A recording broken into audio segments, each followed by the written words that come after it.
Hello, so welcome to this video for COMP3218 Game Design and Development at the University of Southampton. My name's Dave Millard, I'm one of the lecturers on the course, and I'm here with...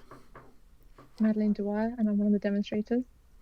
So we're going to have a look at a number of courseworks that the students have done. They're the second hand in. Madeleine, do you want to say a little bit about what we asked the students to do? Yeah, so for this coursework we asked the students to make a narrative game with a story and with a non-linear story. Brilliant. So these do tend to be a bit longer than some of the others, so we'll try and get through as much of them as we can. Let's get on and have a look at our first game. Right, so our first game is called The King and the Slimes. Here we go. So we've got a nice menu screen with, well, I guess that's the king and I guess those are the slimes. So let's start and have a look. Press space to advance text. Darling, we have a big problem. Commander, your kingdom is experiencing a slime invasion. It's nothing worse.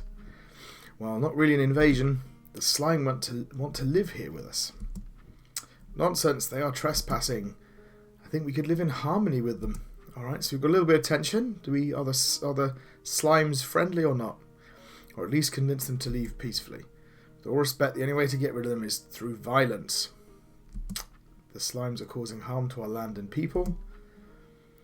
So I think the text is quite big, but I appreciate the fact it's short. The slimes are hurting your people. If words suffice not, blows must follow. I'm beginning to get a sense of which of our stories. We didn't say that in the intro, but our these games are all based on one of three stories. So that I think is the moral of one of them. Yeah, I think the farmer and the cranes. Yeah. Yeah. So yeah. So let's okay. Well, okay. So the moral of the story sort of implies that we need to go and kill these slimes, but presumably you have a choice. Good luck. Press space in front of someone to talk, E to open your quest log, and WAS to move. Alright. Here's my helper Stuxit and helper fire. So I start off with all of my quests in play by the looks of it. So what does he say? So kind of, it's an odd art style, isn't it? It's kind of like, I feel like I'm super zoomed in. The community is counting on you. The blacksmith has a sword. Okay, so everyone is telling me I basically have this choice, I suppose. So I go and get the sword and murder the slimes, or not. Okay, slimes are all over the flowers. I haven't actually met a slime yet. I can't get in here yet. This looks like a bit of sort of controlling my agency, perhaps blocking the path. Ah, a slime. Let's talk to the slime. The king slime says you must prepare to leave. Yeah, good. What's this fella? Hi king. Hi Emil. There's a slight problem. Can you help me? There is an orange slime over to the southeast of the town eating my crops. Okay, so we already have a slime problem. They're everywhere. Yeah, okay.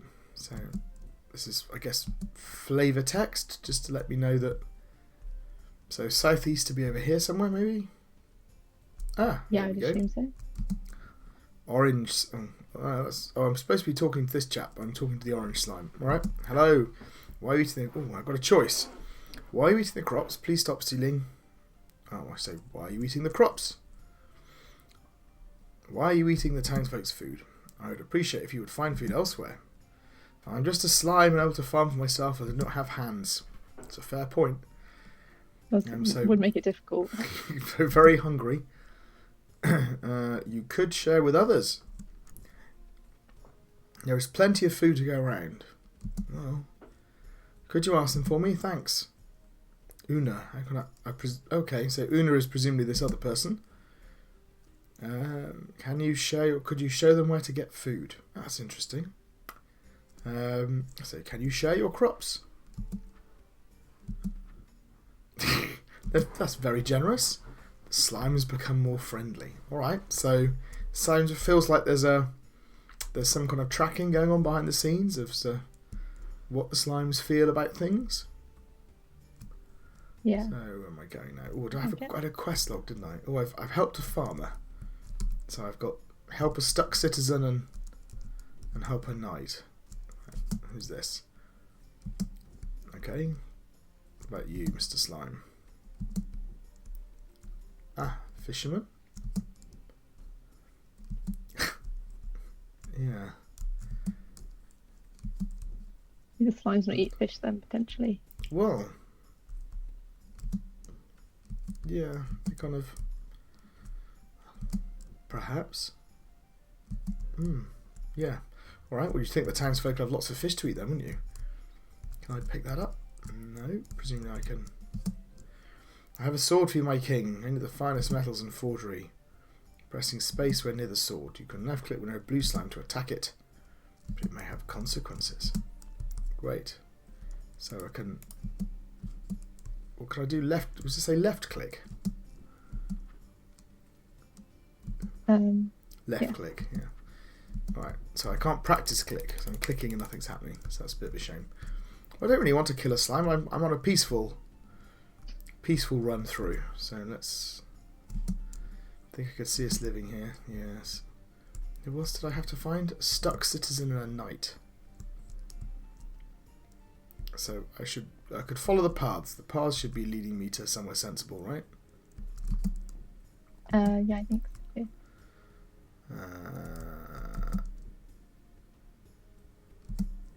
So there's a little icon popped up there. Yeah, so I can talk or I could attack. So I'm gonna lay off attacking for the minute. Who's this person here? Help! Help! Can you help me? There's a pink slime on my path and I cannot get them to move.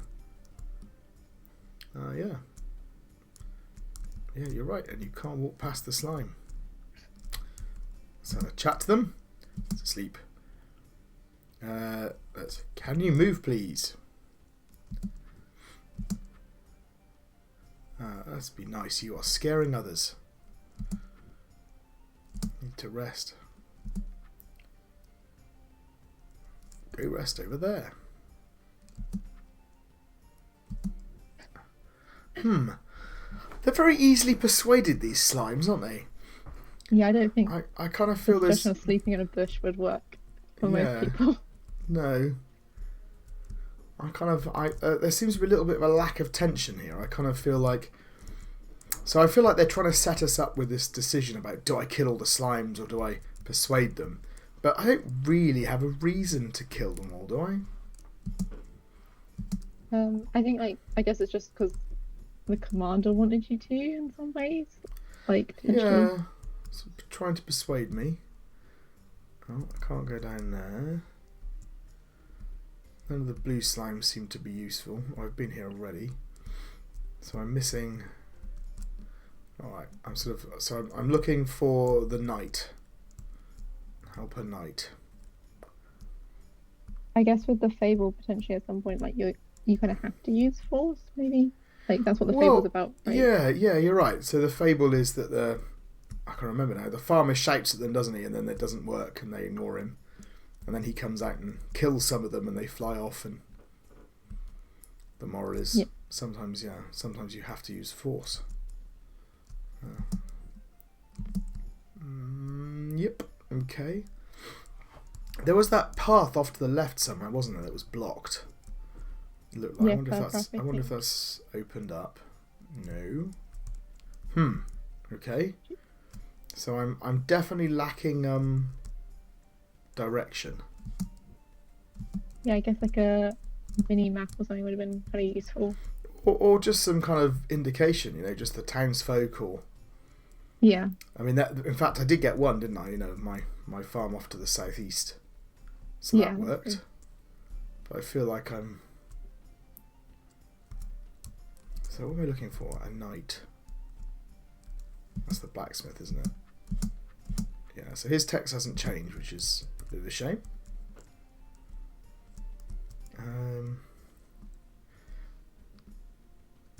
I feel that once we've found this knight, our second playthrough might be a bit quicker. Yeah. There's nothing over here, is there? I kind of feel like I should be sticking to the paths. I feel like You know, that's a key reason to have paths, right? Is to guide people. Yeah, I can't go off to the side. While I'm searching around for this knight, should we start doing the criteria? So I guess we're looking at information design and graphics and audio. Oh, there we go. There he is. Yeah, they're the first parts of the quality criteria. So let's resolve the thing with the knight. On guard. Stop fighting. Why can't we all be friends? Yeah. The slimes appear to be leaving. You hear panic voices in the woods.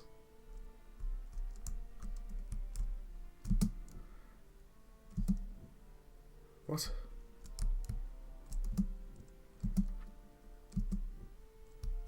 I'm confused now. Have I? I don't know if you've helped. Potentially one of the blocked paths might be free because it said about panic voices in the forest, right? In the woods, rather. You're right. So that was up here, wasn't it? That was the block path. Yes, you're right. That's opened up. Okay, here are all the slimes. Oh, it's the king of the slimes. So no speech bubble for this one, but we are leaving the kingdom now. Our invasion's come to an end. You've shown us we aren't welcome here. You should learn to be nicer to others unlike you. Hey, but we've been really nice to them. Yeah. We've shared our food with them. Okay. Oh, and that's it.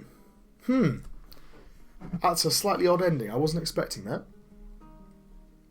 Yeah, I don't know which bit we picked that was mean to them. But maybe we were bossy or something at some point. Okay, I'm gonna take the other route now. I'm gonna be horrible to them. So while we're doing that, we'll talk about the criteria. So information design. There's some information design in that we've got the little floating bubbles above people's heads and the little floaty sword to tell us who can we attack and who we can't. But otherwise, there's not that much of a game here, right? So there's not much information to pass on. There's nothing to show whether that I've got a sword or haven't got a sword. I suppose there's this. Isn't this a quest log, isn't there, that shows me... I wonder if I do them out of order, what happens. So I suppose I've got the quest log. That does tell me something. Let's go. Oh no, I need to get the. Well, can I do it without the sword? I wonder. Because it said I could force them, didn't it? Yeah, I think there's a. There we go. So we've angered the slimes. Yeah, like we care. Right, let's go and find this blacksmith who's up here somewhere. Yeah, so there's not a huge amount of information to actually pass on because the game state's very simple. So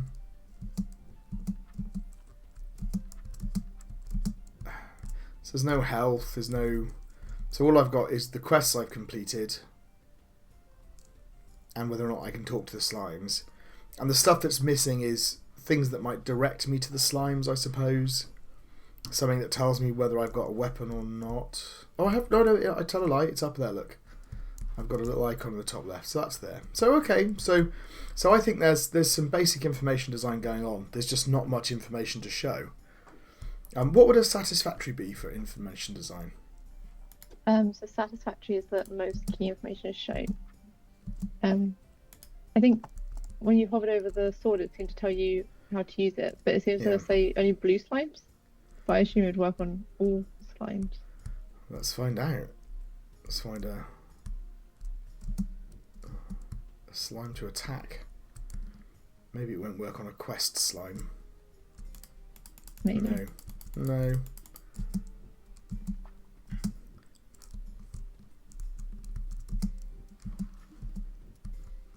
Oh, is it because you've angered the slime? Oh, maybe because you haven't spoken to the person who gave the quest about I think so, yeah. I think I've forgotten to speak to somebody. If I go and click on these, it just says they heard. It doesn't actually have any...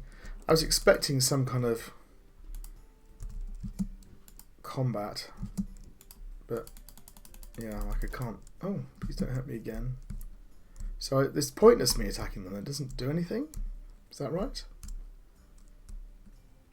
Looks that way. I guess it... Thank the knight, yeah.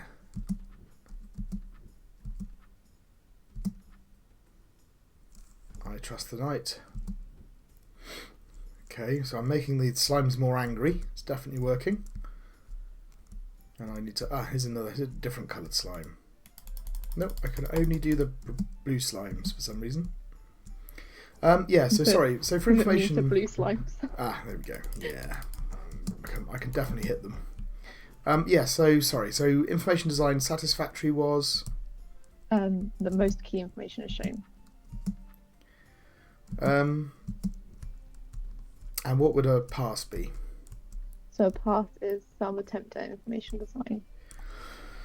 So I think kind of it's a bit better than that. They have shown some of the key information. There's just not much to pass on.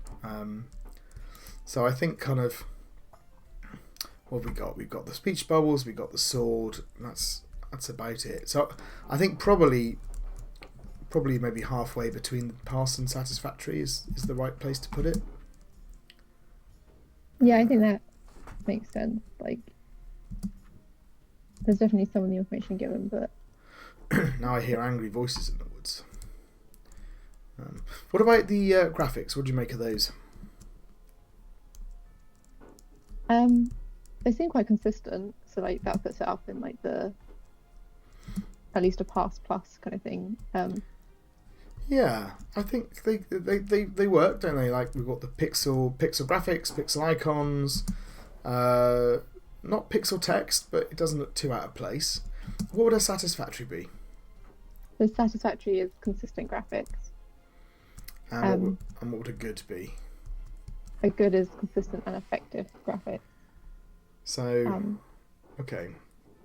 I feel like it is effective in that we get the information, like none of the graphics seem out of place, I guess. Like they... Yeah, and it's clear enough, isn't it? Yeah. Yeah, I'm not sure I like the zoomed in style. I think that but that might just be a personal preference. So yeah, I think we can say good for the graphics. Don't talk to these ones. You should talk to King Slime.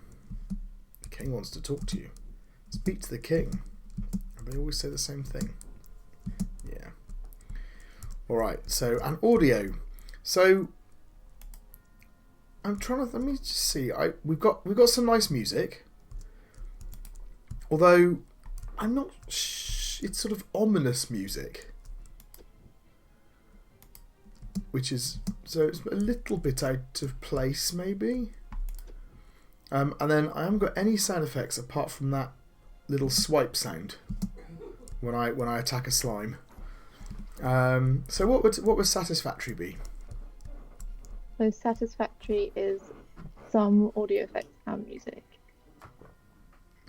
And what would a pass be? Some audio effects or music. So we've got music and we have one audio effect. So I think maybe halfway between the two. Yeah, I guess it would be nice if there was almost like a sound effect when you complete a quest or something like that as well. Yeah, or when you talk to somebody, or you're just moving around. Right, I've been horrible to these slimes. What happens? Preparing for battle against your kingdom. We cannot live in peace. You should have been kinder to those that are in need. And that's the end. Okay. Yeah. So I also feel that the story kind of finishes just before the climax. Yeah. But I guess we'll get to that. Okay, so if we move on and we're going to talk about play. So that's mechanics and controls and bugs. Bugs I think is easy because I don't think we've seen any.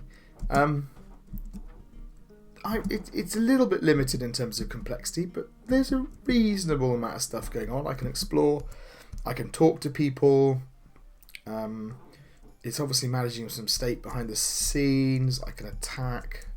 So I think there's an okay level of complexity. So I think bugs would be up at the excellent level, wouldn't it? Which is that there's no game is reasonably complex and there's no bugs.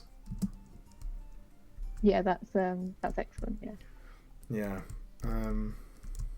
I think it's fine. I think we could maybe have an argument about the complexity of the game, but I think we'll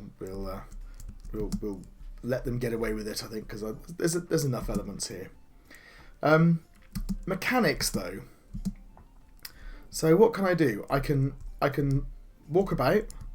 I can talk to people and select options, and I can attack. But the attack is really nothing other than another talk option, because all it does is cause them to talk to me. Yeah. So there's really not a lot of mechanics going on. What would a pass be for mechanics? The path is a reasonable set of, a set of consistent mechanics. It's the set is the problem. Is how many mechanics need to be a set. And what would that's a pass. So what would a pour be? Oh, sorry. I think I read satisfactory out then. Anyway, Okay. Sorry, a set of inconsistent mechanics is pass, and then poor is few mechanics. So I think the mechanics we have are consistent, aren't they? But there's just not many of them. Yeah. I guess it's difficult because up at excellent you have where it becomes a wide set, so it's like. Yeah, so it's definitely not a wide set. How much is it? No, it's how much is. But I mean, how much is enough to be a set, I guess. But I can just walk around and talk to people. Basically, that's the problem. Yeah, it's not many options really. So do we say a pass was inconsistent? Is that right? Yeah. So I don't think it is inconsistent. So maybe we do halfway between. What was satisfactory was a set of mechanics, wasn't it? Satisfactory was a set of consistent mechanics. Yeah. I guess like. So maybe halfway between the two. It's like very few but consistent mechanics, basically. Yeah. I think that makes sense because like the poor is few mechanics, so I think it's like almost like that's pulled it down a bit, where it's not inconsistent like you say, but there's just not many. I'm gonna be as nice as I possibly can to these slimes.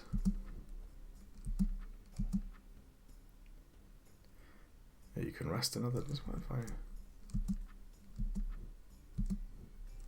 Oh, slimes appear to be leaving. That's strange. Okay, so controls. So again, the problem is there's just a lack of them. So moving around is fine. Got a little animation, shows me I'm moving. That's good. Go get some feedback, and it's nice and responsive. And obviously I can select the options, but I'm selecting options with number keys rather than clicking, and I'm clicking with my left mouse button, and I'm not getting any feedback for that from when I hit with a sword. So it just all feels a little bit disconnected, I suppose. There's nothing wrong with any of it, but it doesn't feel like a kind of a tight package of controls. What would satisfactory be? So satisfactory is a reasonable set of usable controls. So again, it's the reasonable set, I think, is the problem. So what would a pass be? So a pass is few or challenging controls. I think it's probably there. It's few controls. So it's probably a pass, I think. Yeah, I think I would agree.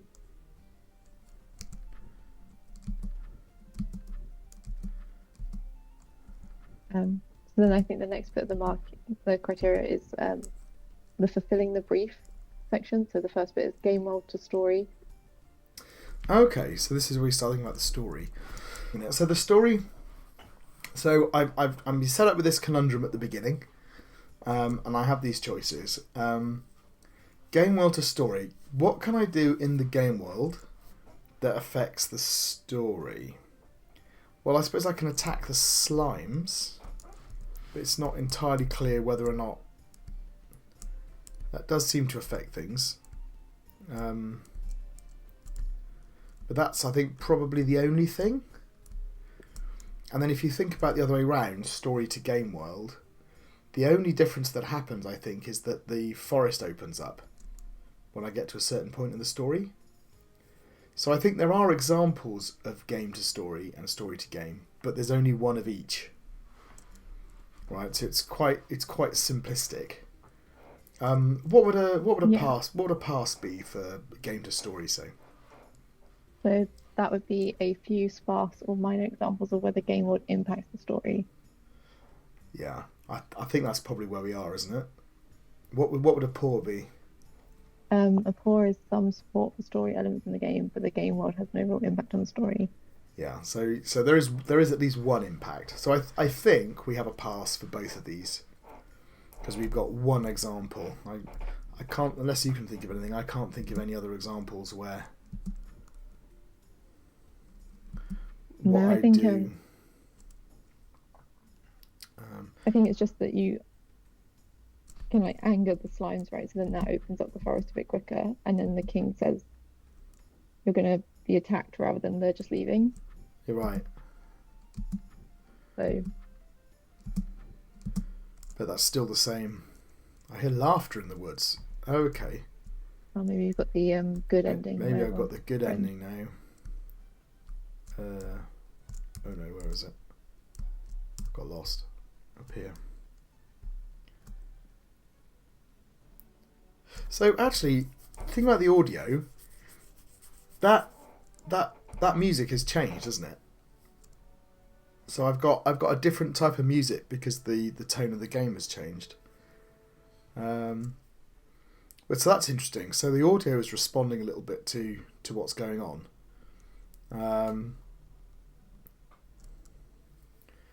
So if we think about the audio, Mark, what do we give them for audio? We said it was between a pass and a satisfactory. Yeah, so I think because we've got a bit more sophistication, I think we can bump that up to a satisfactory.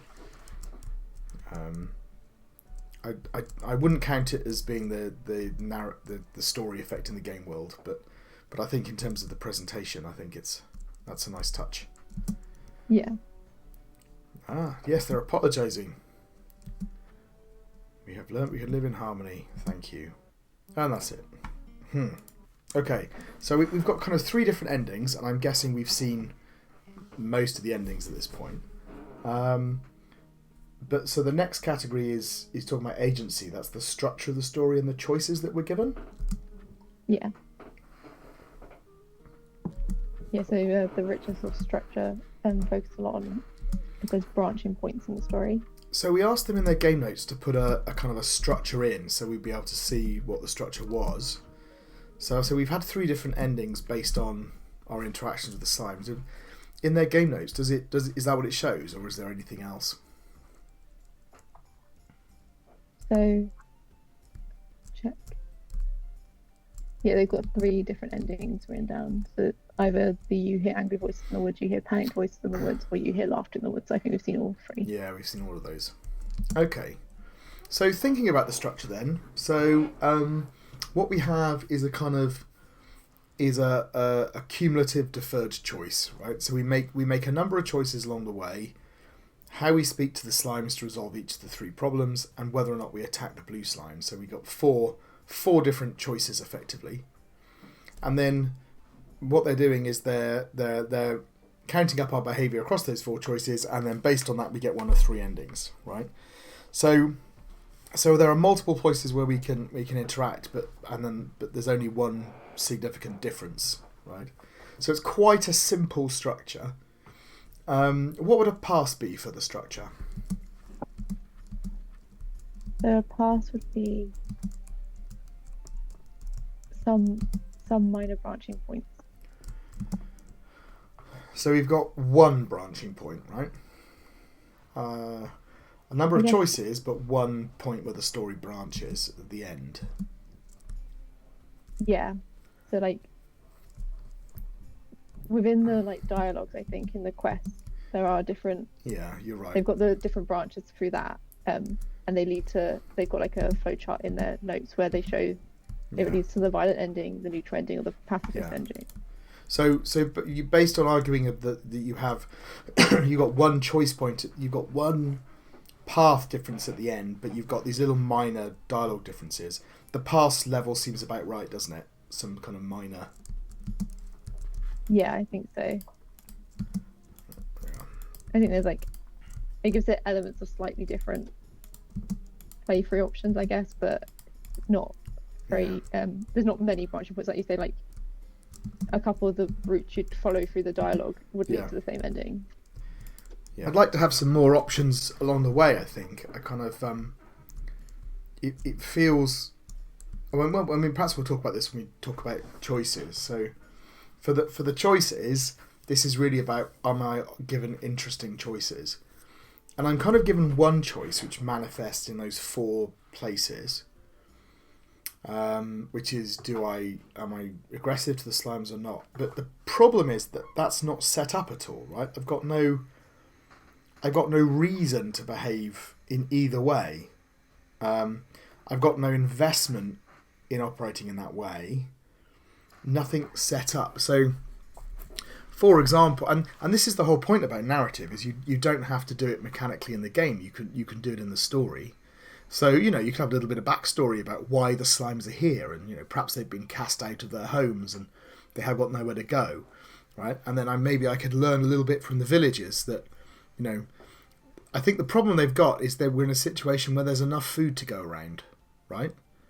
Yeah. So there's no consequence to me being nice, but actually maybe the villagers could be telling me. In fact, one of them even does say, I'm worried that there's not enough food to go around, right? But maybe the villagers could be telling me a consistent message. Look, times are hard. The last winter was difficult. We haven't got enough food, right? And then I've got a genuine choice. I'm like, okay, am I nice to these refugee slimes, or I need to think about my people? So even within the structure they've got, they could have set the choice up in a much more interesting way. But the way that it is, there's no kind of consequence, and there's no reason for going either way. And I think that's a problem. What would a pass be for choice? So a pass is few interesting choices. Yeah, I think where they said about if words won't suffice, blows will follow. Yeah. I kind of expected the slimes to almost like force your hand. So you could go and you could try and be nice and be like, explain to them, if you share the food, but then they're being the aggressors almost, so you don't have a choice in the end. So something develops and you're kind of forced. Yeah, you're right. That would fit better with the story. What would a poor be for choices? A poor would be few interesting choices. Player agency is problematic. I kind of think we're there. It just doesn't really feel like it matters what I do. Perhaps it's a bit harsh to say my agency is problematic. I feel I can steer the story, but it just feels like I'm steering it aimlessly. So maybe halfway between a poor and a pass. Yeah, I think that would make sense. I think it just feels like you say, a bit aimless. Yeah. It's almost like at the beginning you could always say, do you want to be good or bad? And then you wouldn't need. Yeah. And there's no reason given to me for being either, really. No. Okay, so then we're on to poetics, and I think that's what you were getting at about the moral of the story and the fact that it doesn't quite match up. Again, the point about the poetics is it's supposed to be it's ludonarrative basically. It's, are you telling the story through play? Are the things I'm doing in the game, are they part of the story? Do they complement the story? And I would say the problem here is I'm not really doing anything in the game. There is no game really. It's an interactive narrative where I wander around. It's a kind of it's kind of like a pixel art walking simulator almost, right? Because there's no other mechanical elements. So there isn't a lot to actually there isn't a lot to either resonate or not. And then the story itself doesn't actually manage to express the moral very well for exactly the reason you said. What would a pass be for poetics? So passes, narrative and gameplay have some conflicts. Some of the mechanics go against the themes of the story. So the problem we've got is there aren't any mechanics. Yeah. Really. What would a poor be? So, poor is narrative and gameplay are in conflict, and the key mechanics are opposed to the themes of the story, or the themes of the story are unclear, or mechanics are very simple. Yeah, I think that's where we are, aren't we? Themes are unclear, mechanics are simple. Yeah, I think so. I think we're like, I feel like maybe it wasn't the best fable to use for this. Potentially, there's like other fables they could have. I think they could have just set it up better. They could have just Yeah. had. They needed to give you a reason for doing one or the other, and the game becomes exploration, and you're finding out why are the slimes here and what are the problems of the people, and maybe you make a decision at the beginning and then you learn that you've made the wrong decision because you're talking to people and you understand the consequences of it, and so even within exactly the same frame they've had, just by changing the text, right, I think they could probably have made it substantially better. And then the themes of the story might have worked out a bit better because you're having to explore, right? It becomes an exploration game in a sense. Yeah. Okay. Well, what about if we move on to techniques? So that's pacing and the way the story's told. The pacing, I think we've got the 3 quests, but they don't feel, it's all very flat, right? There's no moments of excitement or moments of narrative tension, as it were. Really, I think they're kind of maybe setting them up so the decisions are moments of narrative tension, but doesn't quite work. So, and also I think there's a real problem at the end. There's no final peak, right? You have a little denouement, which is you get a message that comes up and says what the slimes have done, but there's no kind of element in game that represents the climax of the story. So I think I think like you say, it's quite flat, and like it does feel like it kind of ends and it's just like, oh, it's finished. Like you're almost expecting some other consequences rather than just the king slime telling you this. So and I'd expect some kind of element. I mean, given that it's an exploration game, maybe I have to go through some kind of little narrative puzzle with the dialogue tree to defeat the slimes at the end, or persuade them to stay, or explain to the farmers how they can feed them, or I don't know. Again, if you had a little bit more mechanics, you could do it mechanically by having the slimes actually attack the village, but we obviously don't have that. So, okay, so for pacing, what would a pass be?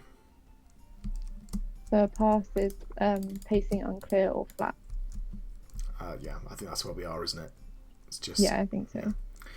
And techniques. So this is how they tell the story. So what have we got? We've got dialogue, and we've got a little bit of environmental storytelling, because you sort of see things like this lady and the slimes blocking the path, and it's the slime. Yeah. So okay, so I think you've definitely got one technique, and you've got the other one is used, perhaps not that much, but it is kind of there. So what would a satisfactory be for techniques? So satisfactory is use of at least one game writing technique.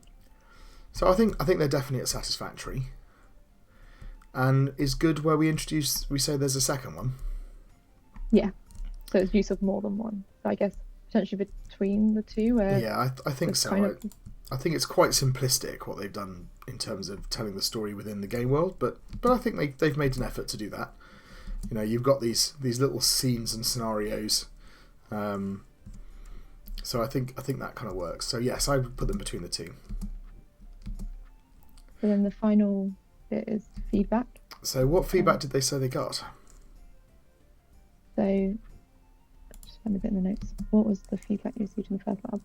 Oh yeah, I've got angry So voices. one of the feedbacks they've got is you need some kind of dynamic that affects the story. So it feels like a story. It feels like a story rather than a game.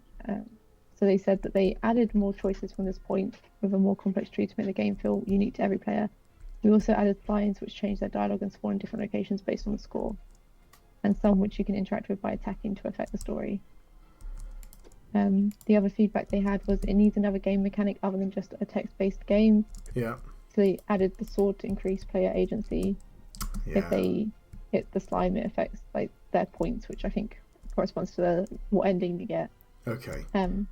So we kind of picked up on that and said, look, there are no mechanics, right? Other than the sword, and the problem is what they've done by adding the sword in is it's just another dialogue mechanic, really, because it has no effect. So if I click on this slime, I get this text, right? And if I go up to it and press space, I get this text, and that's it. Yeah. So it's just a different way of getting text up. So yeah, that's an issue. They've got a few other pieces of feedback as well. But yeah, I think it does feel like it needs more to like flesh out into a proper game. So the first one was interesting. So that was about trying to have more narrative elements in the game, right? And given that the game is almost nothing but narrative elements, I'm kind of wondering what they had beforehand. So I don't quite understand that piece of feedback. I think I don't know if I spoke to this group, but I know that some groups were like still quite early stages of the planning, where it was just off the back of the last coursework, I think. Yeah. So it wasn't as fleshed out as some of the games we looked at for the previous feedback. Yeah. So maybe they were still in like quite early planning stages. Okay. Yeah, okay, so maybe that they were it was what they envisaged. So in terms of executing that feedback, it feels like they've had a proper go at doing it. I mean, if you take the sword for example, but it just feels like it hasn't been successful, because what they've done is they haven't moved far enough away from the dialogue system. So what would a satisfactory be for feedback? Shall I quickly go over the last few bits of feedback they mentioned? Oh yeah, go on. Yep. So they also said, does the game part of the feedback was, does the gameplay affect the story? And their response to this was that the story is constantly affected by the playing score, both long and short term. The next bit was, make sure the player understands the consequences. If you have a weapon, why wouldn't you hit someone? So they said about how the blacksmith now explains that you can hit slimes, but there'll be consequences if you are violent. And then the opening scene, which explains to the players the choices you can make in the game. And then the final bit was, there needs to be more of a reason to explore. So they increased the number of slimes on the map and improved the map layout, so it was more complex and worth exploring. So I think that's worked. Yeah. It is true, actually. I hadn't thought about that, but it is true that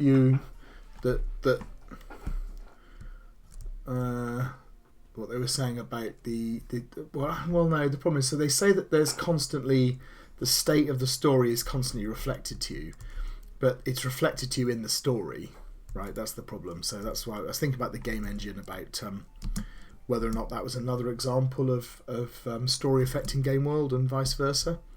But it doesn't really, because the slimes don't move around or do anything really.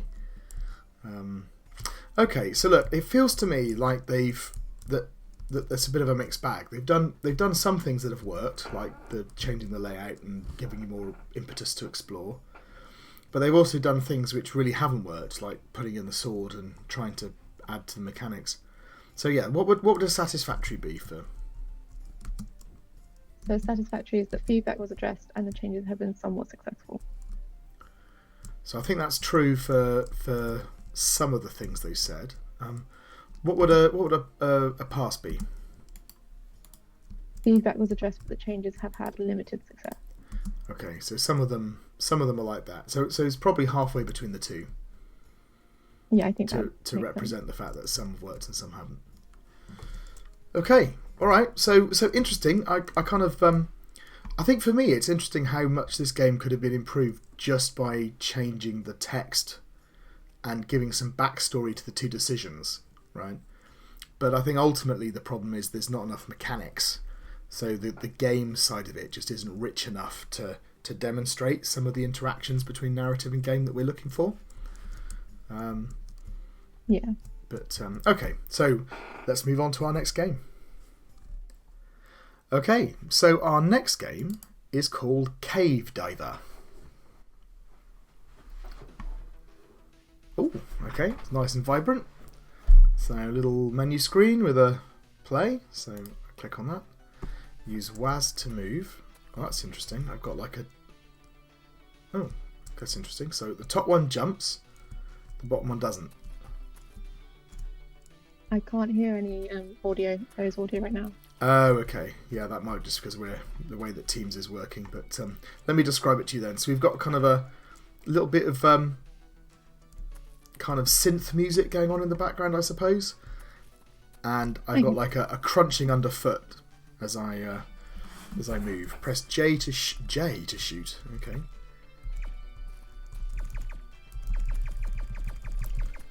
All right. I've sort of zoomed in. That's a bit strange. Why have I zoomed in?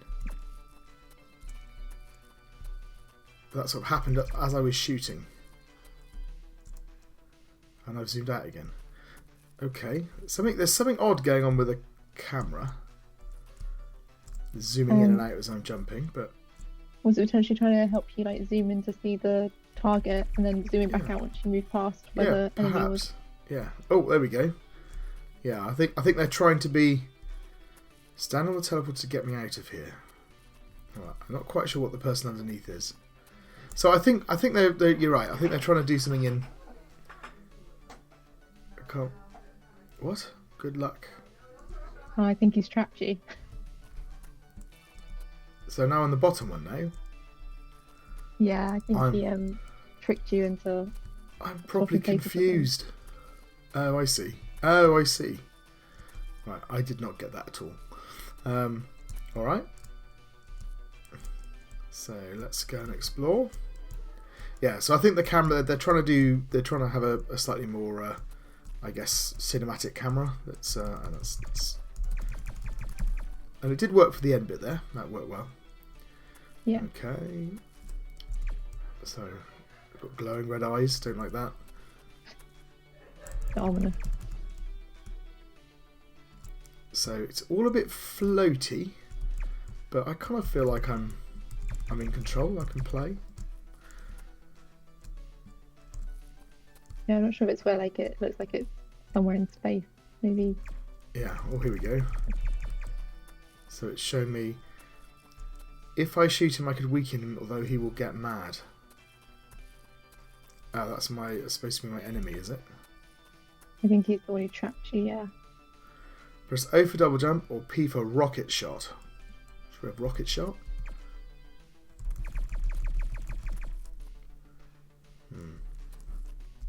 How do you think rocket shot works? Oh, space. They haven't actually told me, but I don't, unless I missed it. Do I have any? They appear to be limited. Why would I use this pea shooter now I have? Did he just take the other option? I think he did say something about it. So when you were given the option of like double jump or rocket shot, I think you then shot him. But I think in the middle of him being shot, it did flash up about something about I'll take the other one, but I can't remember exactly what it said. Right. Okay.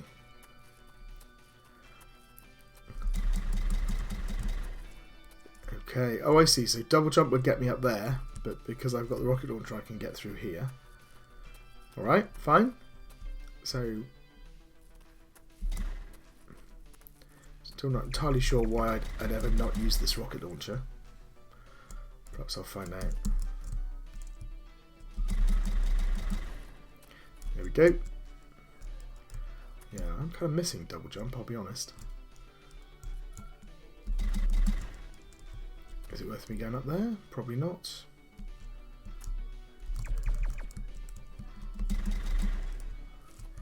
Right, let's have a go. Ah, made it. Ah, it's a health. Little hidden area. Alright, there we go. I don't think you've lost any health yet, though. Well, yeah, I thought I had. I thought I'd lost a little bit, but it didn't seem to make any difference to it. Am I going up the way that I would have come in if I'd had double jump? That's what I'm worried about. Yeah, I can't double jump over there. The jumping's very forgiving, actually, which is quite nice. we go. O for walk on water, or P for breathe underwater. Oh, that's interesting. Maybe I could do... I don't know, walk on water sounds quite interesting. I'll go for that. Oh, there he is again. Oh, he's gone. Couldn't shoot him that time. Right. Yes, here we go. And so there's like an underwater world if you've chosen the breathe underwater bit. So I wonder how interesting the underwater world is and whether I should have gone down there. Okay, so let's go through here. So while I'm doing that, shall we start going through the criteria? So information design, I've got my health at the top. I've got the health of enemies, I think, when I attack them, briefly appears. Yeah, the little bar shows up around. But there's not a lot else, so it doesn't really tell me where I am in the story or what stage I'm at. And there's nothing else really to report, like, you know, the rockets are infinite, my shots are infinite. I suppose it doesn't tell me that I've got rockets, or that I've got double jump, or that I've got walk on water. So there's some information that's missing. So what would a satisfactory be for information design? So satisfactory is most key information is shown. And what would a pass be? A pass is some attempt at information design. I'm going to go for faster movement. Oh, okay, and there's a door.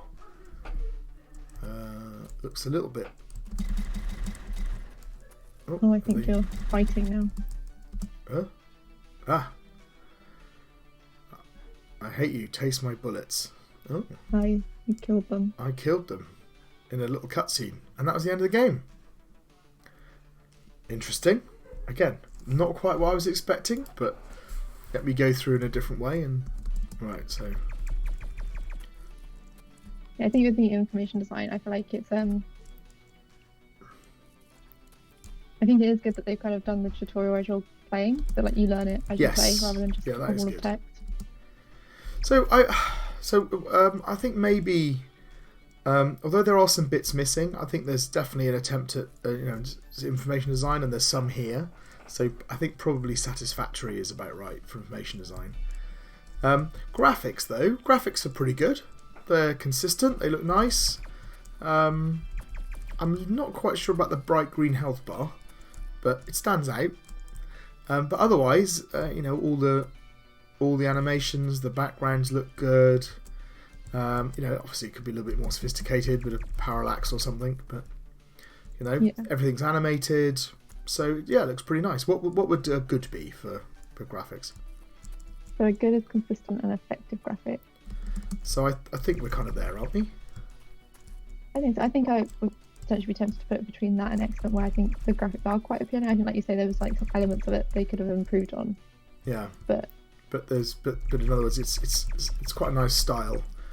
It suits the game. If I shoot him, I could weaken him, although he will get mad. Well, let's not shoot him then. Is this a choice? I don't know if this is a choice or not.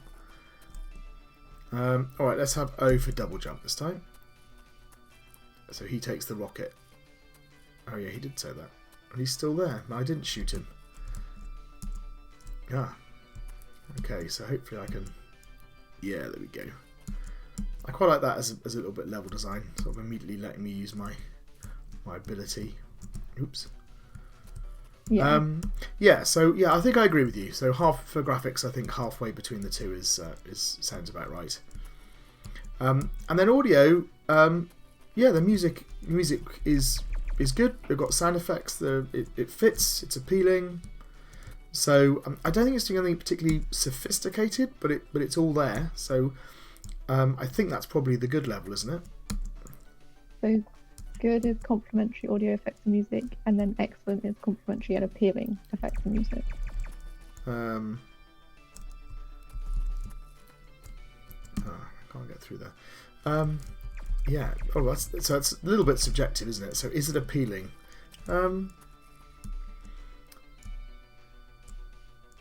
It kind of fits, I suppose. The style fits quite nicely, and it works. So I'd be tempted to. I mean, it's still a little bit sparse. I mean, the enemies don't make any. There's not an awful lot going on, but what is here is appealing. So maybe halfway between the two. Yeah. Here we go. So I've managed to leap over that bit that I couldn't do previously.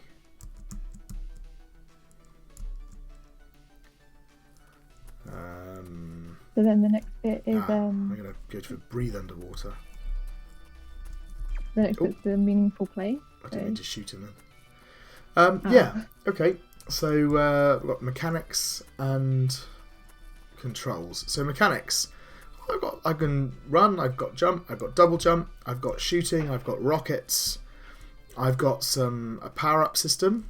Here we go, through the water. So this is the underwater world. I quite like the graphics here work quite well as well, actually. That's quite nice. What do you think's on the bottom? Let's go have a look, shall we? Like sink into the depths. Oh, you've got like a squid monster. Yeah. And they seem to move in a different pattern where they can like obviously swim. That's quite yeah. good. Yeah, okay. Oh, that. There we go. So, okay, so yeah, so I've got a fair few things I can do mechanically. What would be a good for mechanics? So a good is a set of complementary mechanics. So I think that's what we have, isn't it? What would an excellent be? Yeah, I think so. Excellent is a wide set. Yeah, I don't know whether it's wide. It's like a perfectly reasonable set of mechanics, though. It's very playable. Oh, there's the heart. So yeah, I think a good. And I guess that takes us to controls. Yeah, that's the next one. So it's a little bit floaty, but I feel like I'm in control. The jump's quite forgiving, which I like, right? So it feels like I feel like I'm getting away with stuff. That's always best to be on that side for a platformer. The shooting's, you want to be like stuck. Yeah, or you know, that kind of thing where if you land like here, for example, that it's letting me stand on the platform even though I'm right on the very edge of the platform. Yeah. And actually that's quite nice. So they've thought that through well. Oops, can I? There we go. And the shooting's quite satisfying because the bullets move quickly. I feel you know like I'm effective. So yeah, I think the control system's actually pretty good. So what would a good be? So good is a reasonable set of smooth, usable controls. Yeah. So I think that's where we are. What would excellent be? Is that where it adds sort of intuitive? Novel set of intuitive and smooth, usable controls. No, sorry. Excellent is reasonable set of intuitive and smooth, usable controls. Yeah.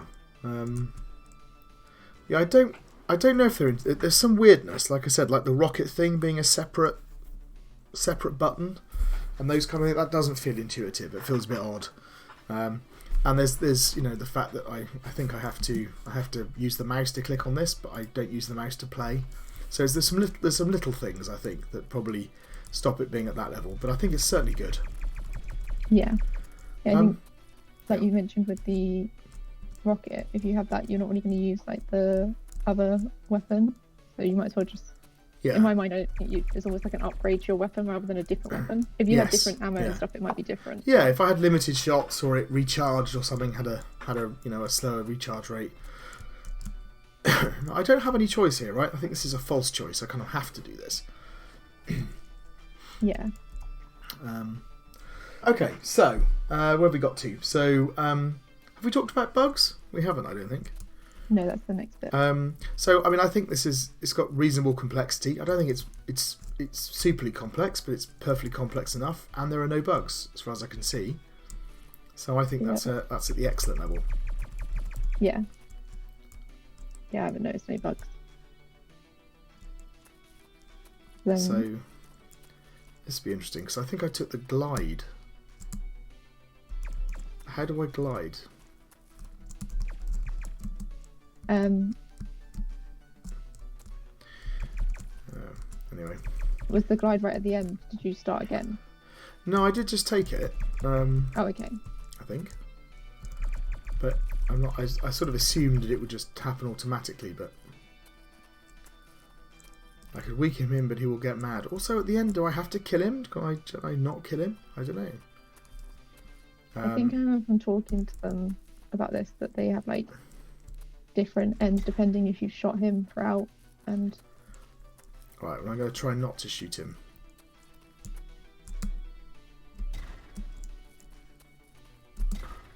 So okay, so that takes us through the play. So we're on to the brief and the story engine, right? Yeah. I'm not sure yet. Maybe we just haven't seen enough of it. But what are the story points here? So the story engine is about the narrative choices that I make and how those narrative choices impact the game, and then how the game impacts the narrative choices. So presumably one of the choices I've got is whether to shoot him, right? Yeah. You've then got the other choice I'm given is on the power up, but I don't think that's a narrative choice. I think that's just a mechanical choice that's in the game, right? It's not really part of the story. So as far as I can tell, the only choice I've got is do I shoot him throughout the game or not? Does that sound right? Yeah, I think that's the main narrative choice, yeah. I guess there's the fact that the enemy takes the other option, but I don't know if that makes it really a narrative choice still, because it's just a different... Well, yeah, but then, so, yeah. Yeah, I think that's just a mechanical, because again, it's how I fight the enemy at the end, I suppose. He presumably has those powers that... yeah. So, yeah, it's okay, so look, so in terms of the game affecting the story world, there's one example, which is if I shoot him in the game, and it's not really, because it's actually a narrative choice, right? So it's a diegetic choice placed into the story, into the game, rather than the way I play the game. You know, so the game affecting the story world would be based on, you know, if I went a different route, I would get a different thing happening or in the story, or if I chose a particular power up, I get something else happening in the story, or if I killed certain types of enemies or let other enemies go free, I'll get a certain consequence in the story, and I don't get any of that. So I have this one thing, which is if I shoot him in the game world, but like I said, it's not really a game world element. It's a narrative decision, but it does take place in the game world. That's the only example I can think of the game affecting the story. And even then, I haven't seen any alternative story endings yet. So I'll do the walk on water one, because I think... So I'm trying really hard not to shoot him. I'm just going to ignore him. And let's see if we get an alternative ending. But yeah, that's the only thing I can think of. So assuming that that's the case, what would a pass be for game to story? A path is a few sparse or minor examples of where the game impacts the story. So we've got one, I think. Yeah. What would a poor be? A poor would be some support for story elements in the game, but the game has no real impact on the story. So I think we're halfway between the two, right? Because it's more than... There's definitely support for story elements in the game, and there is one place where it affects the story. So what about the other way around? Story to game. So the decision I make narratively is whether to shoot him or not. So they're saying that does affect the game at the end, right? So hopefully we'll find this out, because here we go. I'm going to go for faster movement, and I'm going to not shoot him again. Let's see what happens. So he's still shooting me. So what's different? Oh, I'll spare your life. Get out of here. Ah, okay. So he spares me. So he defeats me and spares me. So here's the problem though. That's not a game element, right? That's a narrative element. Yeah. So basically what we have is if I make narrative decisions in the game to shoot him or not to shoot him, I get a different narrative decision at the end, which changes the ending. But it doesn't actually change the final showdown. He still fights me in exactly the same way. So I'm trying to think of any ways at all that the story affects the game world. I can't think of anything. Is there anything you can think of that we've seen?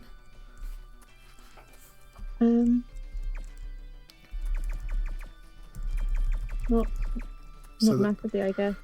So the story, the story it might have been nice if the end had almost something like a callback to this, where if you'd been nice to him, he then saved you by teleporting you out of somewhere or something like that. Or like, or well, even if there was a different, a simple way of doing it would be to have a different level.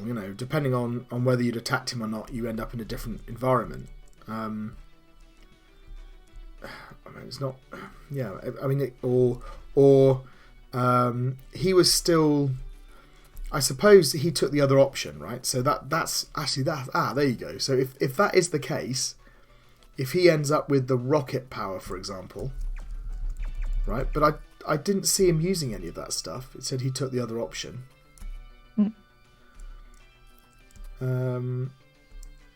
But again, the problem with that is we've said that's really a game decision, not a narrative decision. Yeah, I think we've got a problem here. I think there's no example where the story impacts the game world. I think that the game just happens regardless, and the narrative elements are different. So I think what we have here is probably absent. Yeah. Yeah, I think, like you say, it's a shame, like, there wasn't more in the level design that changed when you, like, made a choice. Like, I guess, like, if you've upset him, maybe there could be more enemies because he's gone ahead of you and he hasn't, like, dealt with them or something like that. But if he's, like, your friend, then he would help you kill them. Yeah. Yeah, I mean, it's difficult because you don't want to have it so that if you've been friendly to him, he doesn't attack you. Because there's no final battle. But maybe what you could do is, if you have antagonized him, he attacks you and he becomes the final battle. And if you haven't, then you are both attacked by swarms of enemies and you have to fight together to kill them. Right? That's the kind of thing that would be a difference in the game space, according to the story. Okay, so that's a bit of a shame, but let's move on. So in terms of structure then, so we've got, I think, is it 2 points where we have a choice whether to attack him or not? So that's essentially our decision points. And then we've got, presumably we've got 3 endings where we defeat him, and then we lose to him but we've been nice to him, or we lose to him and we've been horrible to him. So I'm trying to find out whether the we lose to him and we've been horrible to him ending is different. According to the game notes, it's got like 4 endings where it's like... Oh, I died. It wasn't helpful. Yep, go ahead. There's the 4 endings. So 2 of them come from you defeating the boss at the end. Yeah. So if you've not shot him much, you spare the boss's life. Okay. So there's 2. But if you shoot him, then you kill him. And then the same for if the boss defeats you. If you've shot him less than twice, the boss will spare you. But if you hit him twice or more, then they kill you. So basically, you've got, do you win or lose? And then in each scenario, you've got 2 options depending on how you've acted. Yeah. So they have an alternative ending. And they have this kind of deferred cumulative decision, which is kind of, based on the number of times you attacked him. But I think that's it. So it's quite simple. What would a pass be for structure? some minor branching points. That feels right to me. Right, yep, there's definitely some branching points, but they're pretty minor. There's obviously the ending, but it's still minor in terms of the overall structure. And what about the choices? So if we think about this choice here, if I shoot him, I could weaken him, although he will get mad. Take double. I want to see if he shoots me with a rocket.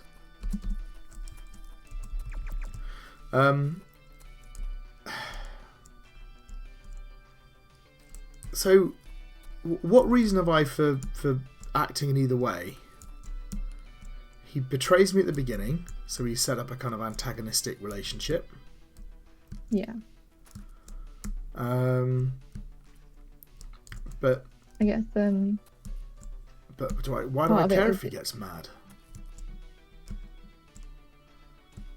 Yeah, I guess the thing is, like, if you already know you're going to be fighting him at the end, yeah, then you think, well, I'd rather weaken him when he's not going to shoot back. So, like, I think it makes it like quite an obvious choice, I guess. Like, yeah, because there's no real benefit to not shooting him except that he will spare you potentially. Yeah. But if your plan is to beat the boss, then it doesn't make I think the choice is kind of a bit strange, and again they've not done anything narratively to give me, make me want to go one way or the other. So I don't know why is he doing this, right? I don't learn anything about him as I go. Our relationship is really simplistic. It's based on that one mechanical interaction at the beginning, where he teleports me to the levels or betrays me. But I don't know who I am. I don't know who he is. I don't know why he's acting the way he is. There's no kind of conflict, internal conflict, and that's what makes choices really good, right? So maybe I should be learning a bit more about him as I go. Maybe I should be, maybe I'm learning about who we are and why we're here and why he might have been motivated to do what he did. But there isn't anything. Yeah, I feel like it links to the previous coursework marketing where we had the goals, risks, rewards almost, where like it's not really clear what your goal is or the boss's goal is. No. So the choice doesn't feel like it has consequence. Yeah. What would be a pass for choices? So a pass is a few interesting choices. I mean,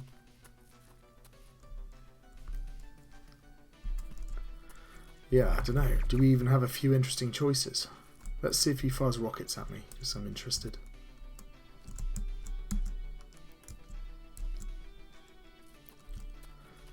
Is he doing anything that I didn't... I can't tell if he's got walk on water. He's not firing rockets. Okay, I mean, I'm not even sure it's a pass for the interesting choices, but... Yeah, I think the, like... so he killed me. Choice. Okay, because I've been horrible. Yeah, sorry, go on. Yeah, I think the poor probably fits it a bit better where it's about play agency is problematic, because I feel like the agency doesn't really affect much. Like the choice doesn't really massively affect things. I think you're right. Okay, so that takes us on to poetics. So, do they say which story they're going for here? What's the moral of their story? Sure. I'm trying to think what it might be. So we had three, right? We had the tortoise and the eagle, which was if men had all they wished, they would be often ruined. Doesn't feel like that.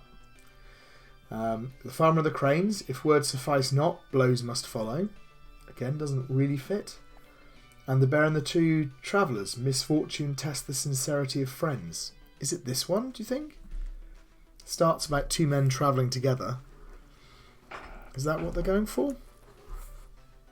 Yeah, so that's what they've got in their game notes, that they've adapted the bear and the two travellers story. Yeah, but they haven't set it up, so I don't know he's my friend, right?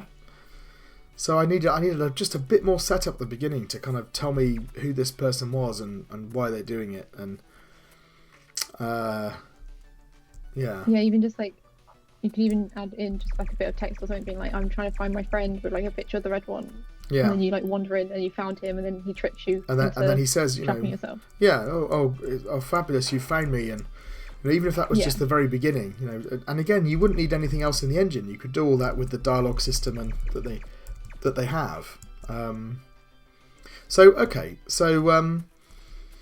The other thing is what you're actually doing. So what you're actually doing is jumping around and shooting things. Just fair enough. It's a platformer. But does it? Is that anything to do with testing the friends thing? I don't think it does. It's not very well integrated. I'm gonna take the rocket because I like the rocket.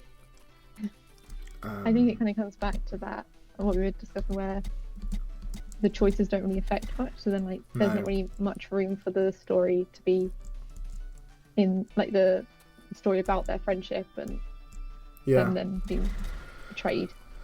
So what would be a pass for Poetics? So a pass is narrative and gameplay have some conflict. Some of the mechanics go against the themes of the story. So, I mean, we're quite forgiving with the Poetics mark because actually doing Ludo narrative is really, really hard. So I don't think it's in conflict. I just don't think they've got anything to do with one another at all. So what would be, I guess, the satisfactory would be the one up from that, would it? Yeah, so the satisfactory is that narrative and gameplay do not interfere with one another, but the key mechanics have little to do with the themes of the story. Yeah, I think that's where we are. Okay, so that takes us on to techniques, which is to do with pacing. So the pacing is kind of interesting. So we've got these different sections, which are kind of marked by meeting him. Although they don't feel particularly different. I guess you've got the water section, but then you can that's sort of more of the same. So it feels quite flat up until the last bit, and then you do have a kind of a kind of showdown at the end. So there is a sort of rising tension at the end there. So what would be satisfactory? The satisfactory is some ascending pacing. And good would be ascending pacing with a final peak? Yeah, with a clear final peak. And I'm guessing poor is flat. Sorry, not poor, pass, sorry, would be flat. Yeah, pass is unclear or flat. So I think it's unclear or flat with a sort of modest final peak. So I think that probably means that overall we put it in the satisfactory space. Yeah, I think I'd agree. I think during the levels before the boss fight, it would help if maybe the enemies, like, there was more challenging enemies, or the enemies did more than, like, just a lot of them seem quite easy to avoid taking damage from, but they don't like shoot at you or anything like that. Yeah, I mean, you know, some of the, but again, the problem is that this isn't necessarily pacing, as in the pacing of the game. It's the narrative. So do the narrative stakes feel like they're rising? I don't know if I jump up there or not. I don't feel that they are. It feels, yeah. So okay, we'll go for that. I mean, it feels like you've got the thing at the end, which is the final confrontation. You know, that works. So we'll go with satisfactory. And in terms of techniques, I think there's only one technique, which I think is the dialogue as we go. I like the fact it's integrated into the game. I think one of the things I like about this game is the fact that there doesn't seem to be a completely separate narrative system for interacting with the narrative, right? It's all done in the game space, and that works well. Yeah. But it does mean that they only have one way. I haven't seen any. The other thing that you might expect to see would be some sort of environmental storytelling, I guess, but I don't think there is any. You know, I've got the levels are pretty. I think it looks nice, but they don't mean anything or tell me anything in terms of the story. So what would a satisfactory be for techniques? So satisfactory is use of at least one game writing technique. Yeah, and I think that's what we've got. So we've got the kind of the use of the dialogue within the levels. Okay, so Yeah. I think that takes us to feedback, doesn't it? Yeah. So what feedback did they say that they got? So they said the feedback was mainly focused around having tangible choices that impacted both the gameplay and the story of the game. Yeah. Our first draft idea included a lot of choices that were red herrings or didn't really change the gameplay to avoid creating different level paths and save time. However, after the feedback, we made sure each choice had a direct and dramatic impact on the game, with power-ups that changed gameplay and affected the different paths that the player can take. The player also is given the choice at multiple encounters with the friend/enemy to shoot him and take off health, which makes the final boss battle easier. If you have shot him, then he is less forgiving and kills you at the end if you lose the boss battle, but the enemy can also spare you if you haven't shot him during the game. Yeah. So the problem is that they've put mechanical things into the game, not narrative ones, right? So it's like the choices, they've put mechanical choices in, game choices, which power up do I want to use? They haven't thought about the story or making story choices. And the same at the end. It's like the consequence of your choices don't affect the game, they affect the story. So I think that they've tried to address the feedback, but I don't think they've been particularly successful. What would a satisfactory be for? So satisfactory is that feedback was addressed and the changes have been somewhat successful. And what would a pass be? Feedback was addressed, but the changes have had limited success. I think it's there, isn't it? Yeah, I think so. I think also even in the mechanics that they've had as option, like the power-up options. Yeah. Like you saw, the enemy didn't actually use the rocket launcher, so it doesn't feel like them taking those power-ups actually affects the final boss battle that much. No. So I think what we got here, I quite like this as a platform. It's quite fun to play, and it looks great, and the sound and everything's good, and it's fun to control. So I think those elements of it work really well. But they've just forgotten the story. They've forgotten to have narrative choices. And I like the fact that they've tried to put the choices in the game, but they've forgot to make them narrative choices. They made them mechanical choices, and they've not built up the relationship between you and the protagonist, so the choices aren't interesting. The choices you make don't seem to have any consequence on gameplay. So yeah, unfortunately, they just haven't managed to integrate. They've got a nice platform, but they just haven't integrated the story elements as well as they could have done. Okay, we've played this for a while. Perhaps we should move on to our next game. Okay, so our final game is Ratopolis.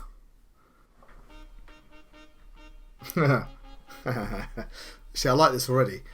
Yeah, I like the graphics and everything. That's lovely. These cutouts. Oh, what was that there? I got a... Embark on your journey as the new Ratkin, control the fate of Ratopolis and the future of Cat Kingdom. Learn the ropes by playing as the heir to the throne. Okay, this is lovely. I love the art style. This kind of paper cutout thing looks really nicely.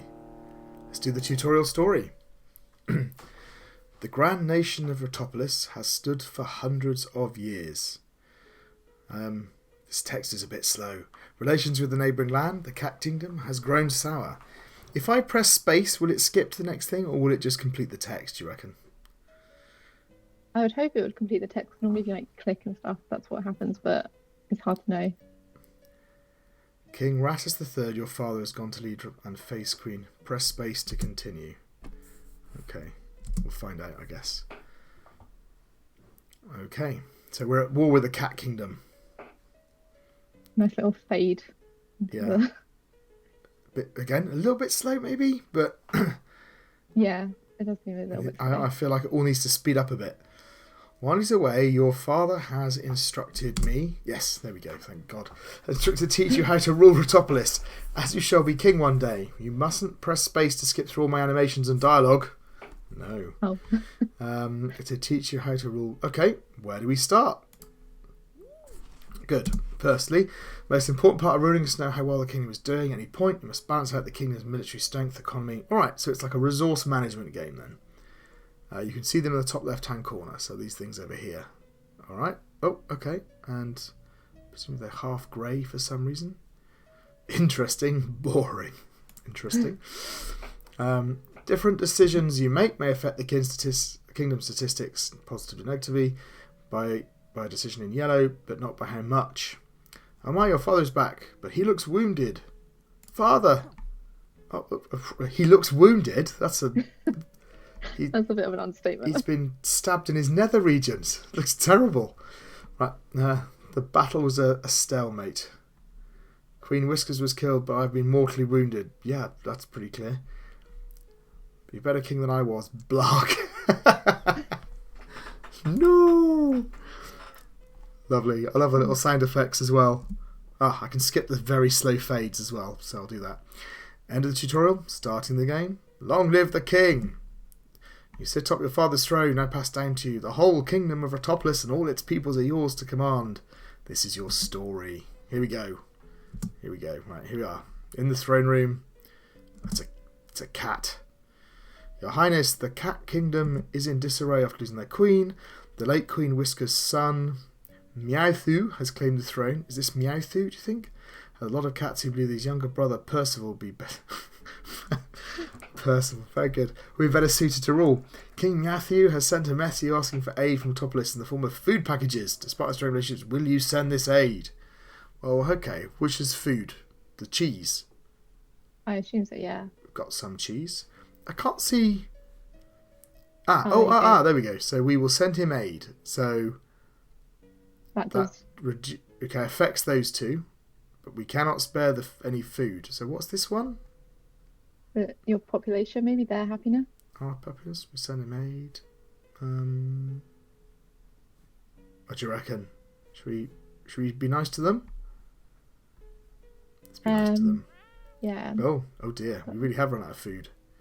The food you've given was received and put to good use, but now we're running out of food. King Matthew sends his thanks. Press space to continue. Okay. So your food decreased by 2 and your diplomacy increased by 2. Right, got you. So that must be diplomacy then. The indigenous population who live in our remotest island territory are sabotaging our supply lines. We shall satisfy them with gifts of gold. Or we must execute them. What do you think that is, S? Is it maybe meant to be like a dollar sign, like money? I did wonder that. Oh wait, no, because it's... But then that's that one. Right. That must be our supplies. Maybe not then. Let's execute them and it'll tell us. Right. The general salutes your decisive action.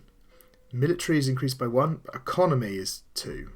Okay. So I think it might That's be the meant economy. to be like a dollar sign. It's like a dollar sign, yeah. Yeah. All right. Oh, those greyed out bits I think are showing you your level in each bit. Yes. Did you think they were different now? Yeah. So the white is the... Yeah, so there you go. So it's like a sort of bar chart. Yeah. Mice have been forming an insurgency against you for hoarding all the cheese. How should we do with them? Well, send in the army. Let them have some cheese. So I'd like to let them have some cheese, but we haven't got much cheese. So I'm going to send the army in. Huzzah! Nice. Can you hear the music on this one, by the way? I heard the huzzah, but I haven't heard anything else. I think maybe it's a bit quiet. It's maybe a bit quiet, yeah. There's some tinkly music going on that's kind of medieval. It's rather nice. Some innocent rats got killed. So, okay. There we go. We're managing all right. The sewer's not providing enough cheese for our land, but the neighbouring mouse kingdoms need a lot of surplus cheese. What should we offer in return for the cheese? Offer them some tasty crackers, that'd be money. Or offer them money. Ah, that's interesting. I'm guessing one of them works and one of them doesn't. Yeah. Let's offer them tasty crackers. Oh. Offended by our inferior crackers. Refuse to trade their cheese. We're going to die in a minute. We need some food.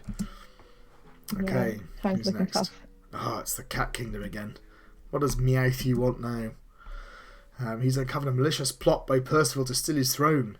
Purchase some of your weapons to bolster his military. Yeah, we can definitely spare some weapons. We need some money. There we go. Percival has been arrested. He's sent the gold he promised along with his thanks for your support. Okay. One of our enemies, the Pigeon Nation is becoming too large. Yeah, no one likes pigeons.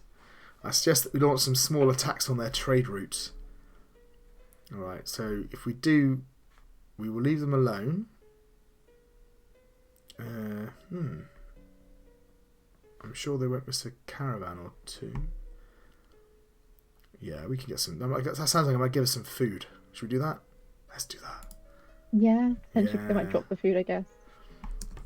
Is upset at your warmongering, but we did get a lot of food. Marvellous. So the only thing I would say about this, I'm enjoying it. I think the presentation is beautiful. The only thing I'm thinking is I'm being guided quite a lot by the stats. I don't feel like I've had to make a difficult decision yet between, I really could do with some food, but there's this other thing I really don't want to do for a narrative reason. I guess as the game continues, it might be the further effects, like things like the mice might not help us later when we need them to because we've set them. Let's have a go. I'm going to accuse the cats. Meow. They've no knowledge of them, really. Yeah. Lying cats. Okay, here we go. Next up. I really do love these characters. They're really lovely. There's a rumour that a beautiful princess is being held hostage nearby. Will you rescue her? I suppose I need military. Let her rot. Should we... Hostage? It might be worth rescuing her to help our diplomacy up a little bit. Yeah, I think so. There we go. Turned out to be a frog. Lovely. We have wasted a lot of our military though. We don't have much military left. My liege, we have captured a small group of cats who've been raiding villages near our border with the Cat Kingdom. How shall we punish them for this unforgivable behaviour? Public execution is good for morale. Perhaps we ought to send them back. He can deal with them. Does that reduce our military? Why would that reduce our military?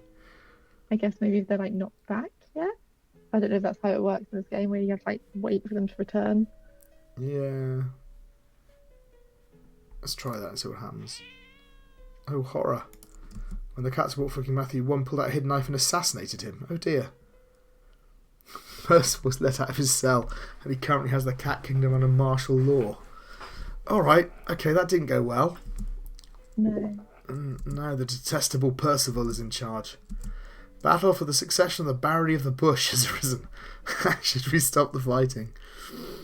We could sell the land to the highest bidder, seize the land and give it to the common rats. I guess both your economy and your like town happiness is about the same, so should we give it to the common rats?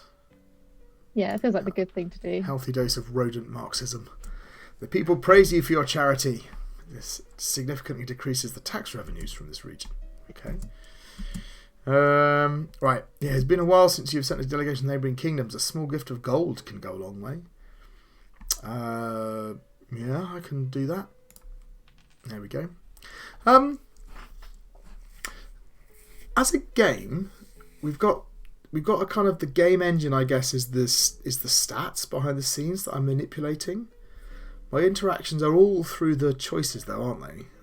I can't initiate anything. I wonder if that would be interesting to see how this plays out when we get to the criteria. Yeah. In fact, we can probably do the first set. We've seen enough. We'll carry on. But should we start making our way through?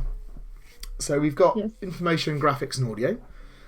So information, it's pretty nice actually. You've got these little charts give you a graphical indication. Mouse over, no pun intended, gives us the actual number. And so that's all the key information, I suppose. Plus this highlight, which is quite nice. So it shows me what will be affected, but not how much or in which direction. So I like the information design. I think it's actually...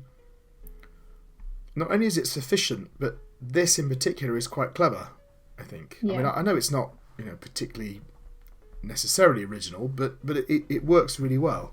What would be a good for information design? The good is that all key information is shown.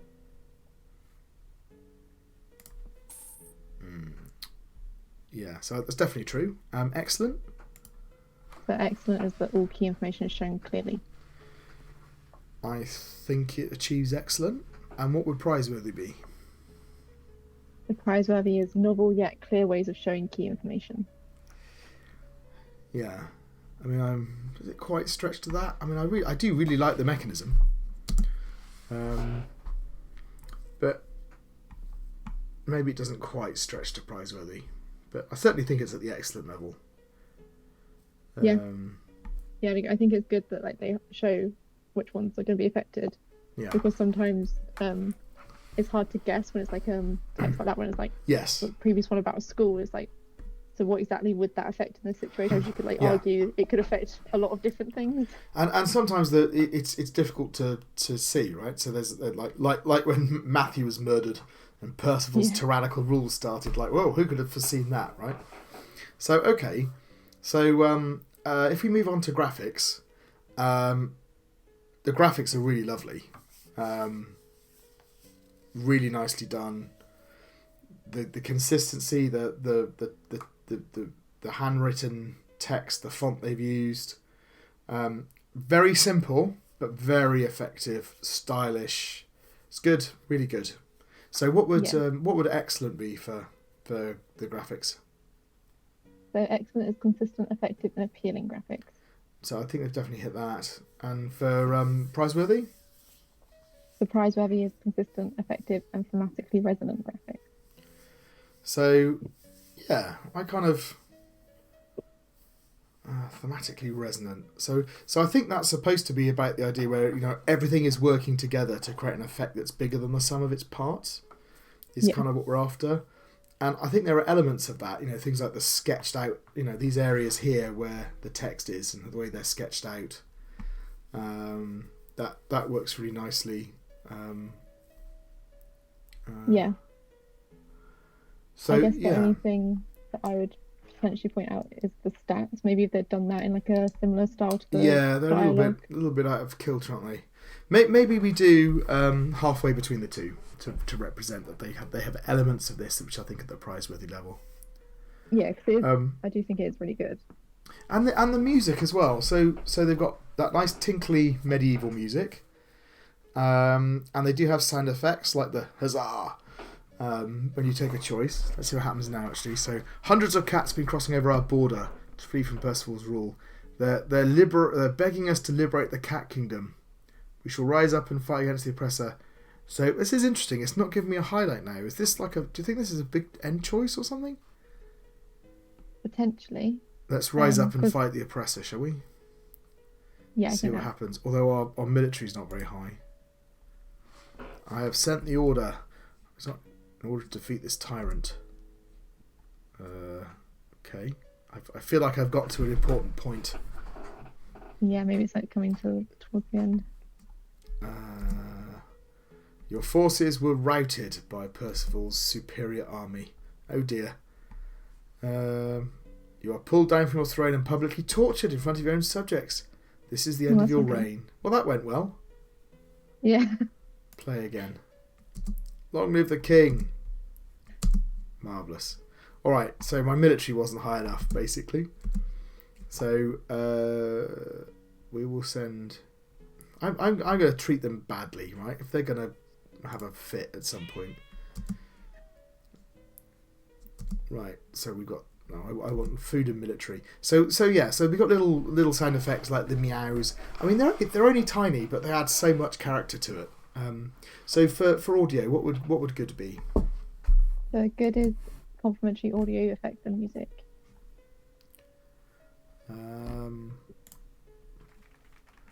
Yeah, so I think they're definitely there. And what would excellent be?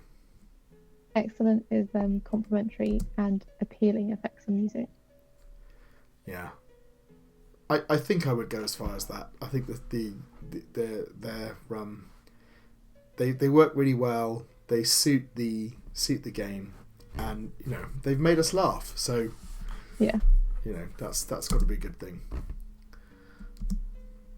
Okay, so that takes us on to mechanics.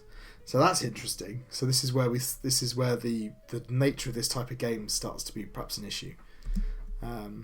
Or should we rescue the princess again, or let her rot? Oh, There we go. Let's get our military up. Right. So in terms of the mechanics, the only mechanic I've got is to choose which of these two options to go with, right?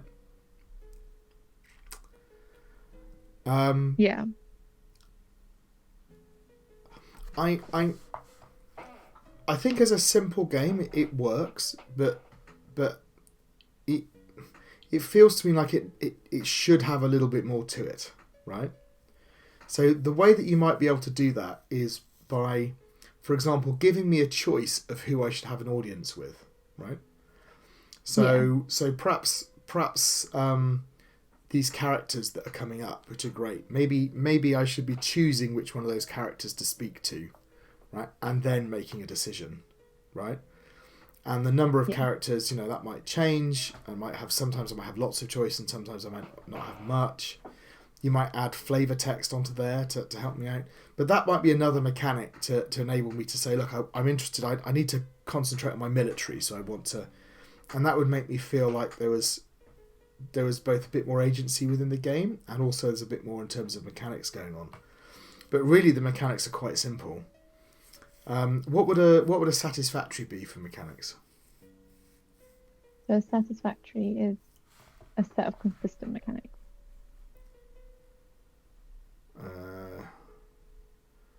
A set of consistent... Yeah, it's the size of the set again, isn't it? Oh, that's interesting. That's gone red. So I wonder what that means. So okay, I won't make any more choices until we decide on this. So what would a pass be for mechanics?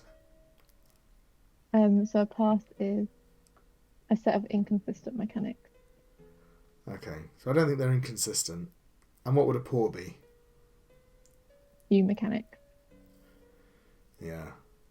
So I guess the actual mechanics, like you said, just like the options. So having the choice of who you speak to would be good, and it might even be good. Obviously, it'd be extra work, but if you had something where you could use your money potentially to get more food or get more military, so you could. So you had a kind of a set of standard actions you had that you might be able to change. Yeah. I think between each dialogue. I think you're right, and I think the problem is there's a level of sophistication missing from this, which is where you're perhaps a game where you build an engine, so where what you're doing is you might have food production, right, and then some of the decisions you make might increase your food supply, but others might increase your food production, and then one of the things you could do would be to activate your food production, so you kind of have a more complex system. But I think that there was more they could have done with it. The mechanics are simple. You could argue that they're different in that those interactions will affect different combinations of skills and things. But still, it feels like it's probably around a sort of... I mean, I don't think the mechanics are inconsistent, but it feels like it's at the pass or satisfactory level, really. Just because you've got that simple choice. So I think maybe halfway between those two. Yeah, I think I'd agree. I think I died. So I let one of them go to red, and then that was it. I think it was diplomacy, so it sounded like because your diplomacy was so bad, all the other nations. I really didn't put up with anything. I'm not sparing now. I'm gonna get in trouble here. We need to make the cats happy. Deficit of cheese. Let them have my cheese. Let them starve. Well, the people are quite happy, aren't they? So I'm going to let them starve. Boo. It's great. I love the sound effects. Okay, so that's how on to controls. So again, here we have a problem, right? Because there's very few controls. I mean, in a way, it's a bit unfortunate because it's the style of game that there is. But like I said, I feel like I'm able to make the choices very easily, and I'm given enough information and all of that kind of stuff, and I'm given feedback. But it just feels to me like I perhaps could do with that little bit more control, right? And I think a more sophisticated system behind the scenes, or a system where I was choosing who to speak to, that would enable me to do that a little bit better. So what would satisfactory be for controls? So satisfactory is a reasonable set of usable controls. Yeah. So, I've got there's other things I can do. I can check up here. I've got the space to skip. I've got the choice. So I think I think they've probably done just enough to get a satisfactory level. Yeah. Baron, how should we stop the fighting? Seize the land and give it to the common rats. There you go. Okay, so that takes us on to bugs.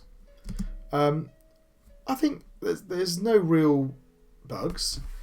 Is it a complex game? Well, there's a reasonable amount going on. I've got different scenes happening. I've got different types of presentation. I've got my there's clearly a resource engine behind the scenes that's monitoring what's happening. So I think complexity is fine, and there aren't any bugs. So I think that puts us at the excellent level.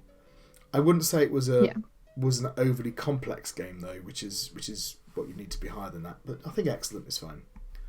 Oh, that's the Pigeon Nation again. Launch some small attacks. I'll just leave them alone because our diplomacy is bad. So. No, that didn't affect diplomacy anyway. I guess they didn't know you were thinking about attacking. I should have checked. The pigeons grow ever stronger. Okay. I think in some ways it would be useful if the diplomacy almost you had it for different nations. Yeah, that's another thing you could do potentially, isn't it? It's kind of have a bit more complexity there. Asking for our support to overthrow King Matthew. He has asked us for our military support for a permanent peace for his king. Isn't Percival absolutely insane? Yeah, I think he was the one who attacked you in the first playthrough. So this is interesting. If we reject his offer, it affects our diplomacy. But does it affect our diplomacy with Percival, because that will go down, or with King Matthew, because that will go up? Presumably with King Matthew, and it will go up. You'd hope so. Huzzah! No, other way around. We've heard reports that Percival has gone into hiding. Okay, so we really need to worry about our diplomacy now. Where did we get to? So that was bugs. So now we're on to the fulfilling the brief. So the game to story. Okay, so we've got an interesting problem here, right? So we do have a game. We've got and the game is represented by the set of resources and the management of those resources. And we also have the story events that are happening and this overall story of the conflict with the Cat Kingdom. So if we think about game to story and story to game. So game to story, the part of the problem is that the decisions I'm doing in the game world and the story world are the same thing, right? Which is going to make this conversation tricky. But, yeah. So in the game, I'm choosing. So let's do this, right? So in the game here, I'm choosing to affect. Give it to the ruler of the Cat Kingdom, right? So I can give it to the Cat Kingdom. So I know that what that will do is decrease one of those and increase the other one. So that's the game bit, and then the narrative is the kind of explanation of it. So I suppose you could argue that I'm making a narrative decision and it's affecting the game world because the game world is represented by these 5 numbers, right? Yeah. And then if I'm making a story, does the story affect the game world? I suppose that's based on if I click on this, I then get this little bit of story. They're thrilled by your gift. And then, so that's the example of the story has now changed these numbers. So that's the story affecting the game. Sorry, that's the game world affecting the story. Sorry, these numbers have now changed, and I see the narrative consequences of it. Yeah, right. I think there was also in the first run through, the decision you made about the cat that you sent back, rather than executing, led to Percival taking the throne. So like, there's those consequences as well. Sort of unexpected consequences. Yeah. Yeah. And that has an effect. So I think it does go both ways, and I think it's quite well integrated in the game. The challenge is that it's so well integrated that the game and the story engine are almost the same thing, right? Because effectively, what we're doing here is it's like we're playing an interactive narrative where there are 5 variables that control the outcome of the game, but we can see the variables, right? And we're given clues as to how those variables will be manipulated. It's kind of like a sort of a scrutable game story engine, right? So yeah, okay. So I'm not sure how well this is going to match the mark scheme, but let's give it a go. So, what would a good be for game to story, say? So good is a number of examples of where the game impacts the story in important ways. So the game impacting the story is these numbers change. That's the game, and we see it accounted for here on the story, right? So Yeah. that does happen frequently, and some of them are important. So I think it probably counts as good. Yeah. What would excellent be? So the next one is a consistent interplay between the game world and the story, including important impacts. Oh, that's interesting. So that is that tight integration we talked about. Yeah. So, I mean, the story engine is simple and the game engine is simple, but they are very tightly connected. So you could argue that it's up at the excellent level. Yeah, I think I'd probably lean towards it being in the excellent level where, like, I mean, just by the virtue of the fact it took a while for us to piece out how it was working together, shows that it's quite interconnected. Yeah. And what would praiseworthy be? So praiseworthy is a consistent interplay between the game world and the story, including important impacts using different mechanisms. Okay, so that's where it fails, right? Because it's always using the same mechanism, I think. Yeah. So, okay, so still excellent, still very good. And story to game. So story to game is where we make the narrative choice and then it has a game impact. So it's sort of the opposite way around. So I'm guessing that's going to be the same thing, right? That's going to be excellent as well. What does that say? It says essentially the same. So a consistent interplay between the story and the game world, including important impacts. So it's the same, but I think it's going to be the same thing, isn't it? Yeah. Right. Are we going to confront the cats? So we leave the cats be. Or do we accuse the cats? So if we leave the cats be, do you think that makes our military worse or stronger? Potentially makes it stronger where you haven't sent soldiers to accuse the cats. I don't know. Would you send soldiers to accuse the cats? Or would you send like a diplomat? Well, that's sort of that one, isn't it? Accuse the cats. Oh, yeah. It has a... Let's try it. Oh no, wrong way. A landslide. Oh, cleared up with the army. There you are. So there's an example of the story engine affecting the game world in a way we didn't necessarily think. Okay. Yeah. I'm still desperate to make my military nice and high. You spent all of your money on a golden throne. How will you pay your soldiers? Tax the people more. Pillage some caravans. Oh, let's tax the people. I think we can get away with that. Tax the people. Huzzah! The population begrudgingly hand over their meager valuables. Right. Your Highness, I've been sent with a message from King Matthew. It has discovered rallying the common catfolk. Some military support before... oh no, we still kind of have... Should we send our army to support him? Or do we just let them rot? I think it might be best to send our army because I think we upset Percival, didn't we, when he came to us to ask for our support. Good point. Oh wow! In fact, our military went up, but now our people are not pleased. So we need to make the people happy. Offer them money. Offer them some tasty crackers. Well, we know the tasty crackers didn't work, so we offer them some money. I think so. I'm not sure if maybe the crackers, if it's one of those things, if our diplomacy was higher, the crackers would have worked, kind of thing. Oh yeah, maybe. Yeah, that'd be interesting. I wonder if that's in there. You could offer your hand in marriage.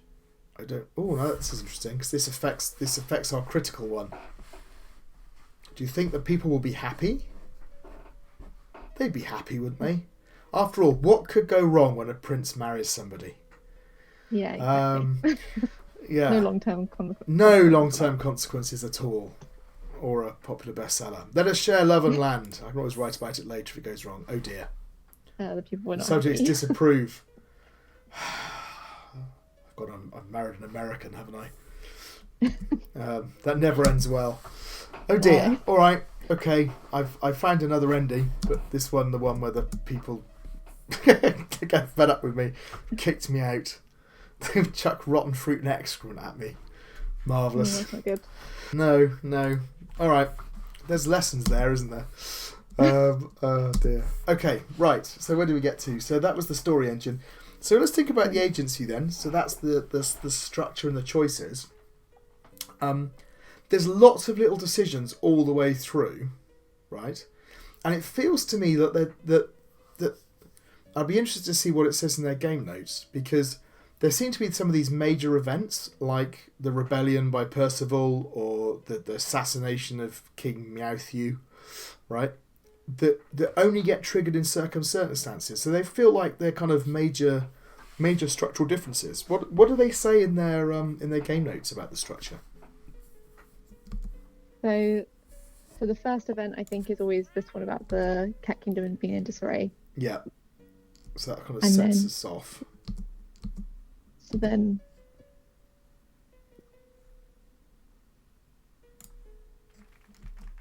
there's like quite a few different endings, it seems. And the events seem to depend upon what came before it. But it feels to me like there's these major events. So Yeah. So like I said, so I don't know whether it's inevitable that Percival takes over in one way or not, right? But presumably the conflict with the Cat Kingdom, is that the only end?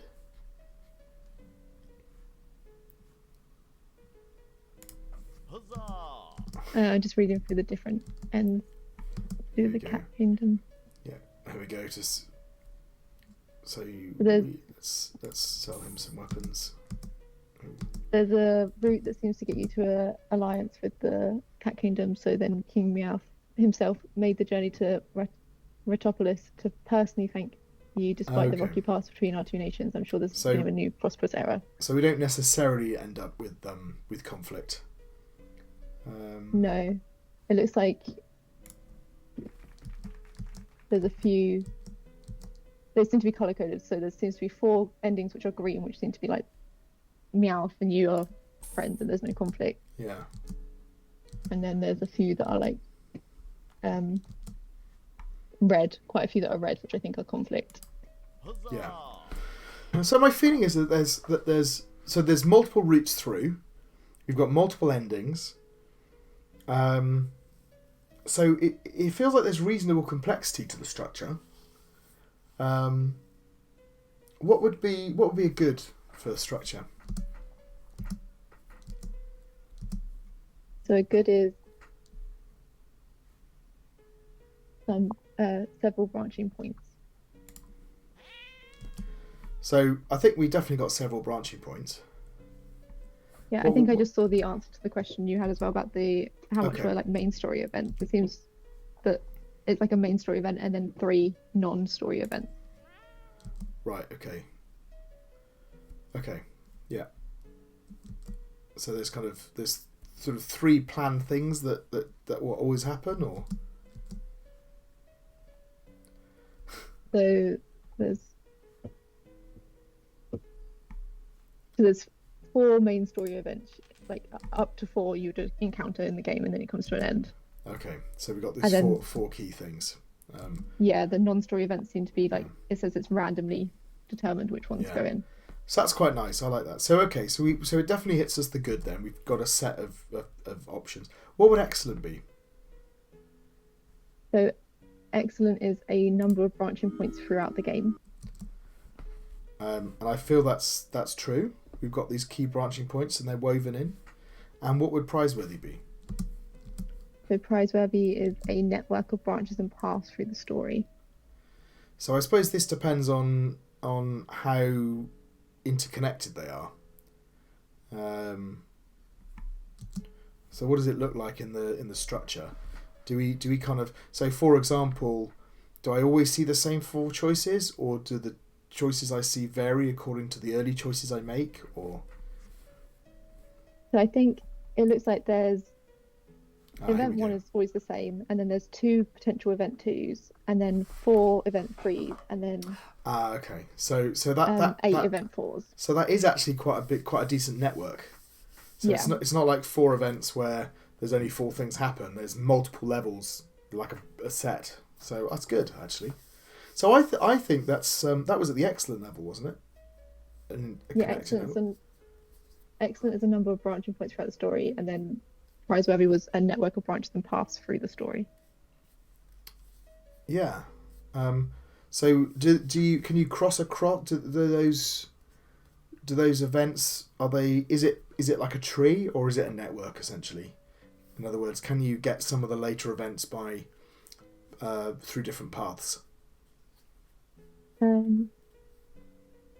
So I think it might be a tree. I'm just checking because they've done 2 diagrams. Yeah. They're 2 different event 2s. So I'm just checking that none of the endings are the same. I've got to this big ending, by the way, and this time my army is at 6. So I'm gonna fight up and press her and see if we win. I have sent the order. Here we go. Yeah, I think all the endings are different, so I don't think it does Okay. I think it is a tree rather than So a net one. so that's a tree. Well, that's fine. That's still at the excellent level, and I still think they've done a good job. Right, your forces were routed. I had 6.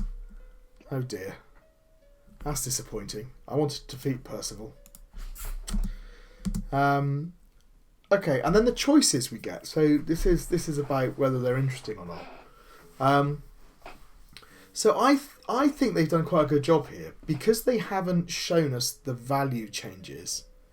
They've left them as choices, not calculations. Right? There's a calculating element in there, but it's not a pure calculation. You're left to go on. So if I think, put it this way, if they told you if you select this, cheese goes up by 5 and happiness decreases by 2 or something, then I think you would be very tempted to probably not even read the text, right? But just to click on the button in order to change the stats. By not putting that in there and just indicating what will change, they cause you to read the text carefully, think about what the consequences might be, and then you're kind of basically that makes you invest in the narrative, which means you might make a value judgment, or it might affect the kind of calculation decision you make, because you're interpreting it. So I think as I said, I know it's not an enormously novel mechanism, but I think it works really well. So what would a good be for choices? So a good is some interesting choices and attempts to manage player agency. So I've definitely got some interesting choices. Attempts to manage player agency, they've done that through the kind of the series of events and the structure that takes people through. So that's definitely there. So what about the excellent? What would that be for choices? The excellent is interesting choices and an effective system for managing player agency. Yeah, so I think that's true, right? Because of that, and it kind of goes back to the structure again, but that's the way that they've managed it. And what would Prizeworthy be? Prizeworthy is interesting choices and an effective system for managing player agency that uses more than one. I can't read the last word. More than one technique. So I don't think it does. I think it uses the one. So I think it's at the excellent level. It's good. Yeah. And that takes us to poetics. One thing just before that is I just looked through the gameplay tree. Yeah. It looks like regardless of what your military strength is, if you go down the route to have Percival attack you, you'll always get that exit. Oh really? Oh, that's a bit disappointing. Yeah. Yeah, that's a shame. But okay. But what other exits? I don't think I've got to. Have I got to an end with a different outcome, or I haven't? Have I? I've just got killed along the way. Yeah, you've. So I think there's the endings where you essentially run out of one of your stats. Yeah. And then all the other endings are to do with the Cat Kingdom, I think. Let's see if we can get a different one. Let's what happens if we sort of support Percival a bit? See what happens then. Okay, in terms of poetics, what story are they basing this on? Right. So again, we had 3. We got the Tortoise and the Eagle. If men had all they wished, they would be often ruined. I could argue it fits that because it's a resource management, but it's a bit loose. Got the Farmer and the Cranes. If words suffice not, blows must follow. Could argue it's that because of the military and the diplomacy thing, but again, maybe a bit of a stretch. The Bear and the Two Travellers. The misfortune tests the sincerity of friends. Could be that because of the diplomacy and the resource management. Which one is it? What are they going for? So I'm just looking through to see if they actually say.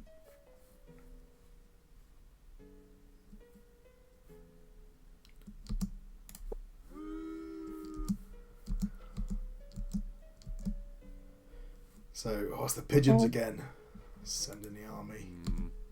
Yeah, it doesn't look like they actually specify which fable it was, but I think, if I remember, it does say, sorry, in the feedback and response they mention it. So it's the Farmer and the Cranes. Farmer and the Cranes. Okay. So that's the if words suffice not, blows must follow. So that's the diplomacy one. Well, I mean, I suppose, having said it could arguably fit all of them, that is sort of the main thing you're doing here, right? Is you're managing your relationship with the Cat Kingdom. Yeah.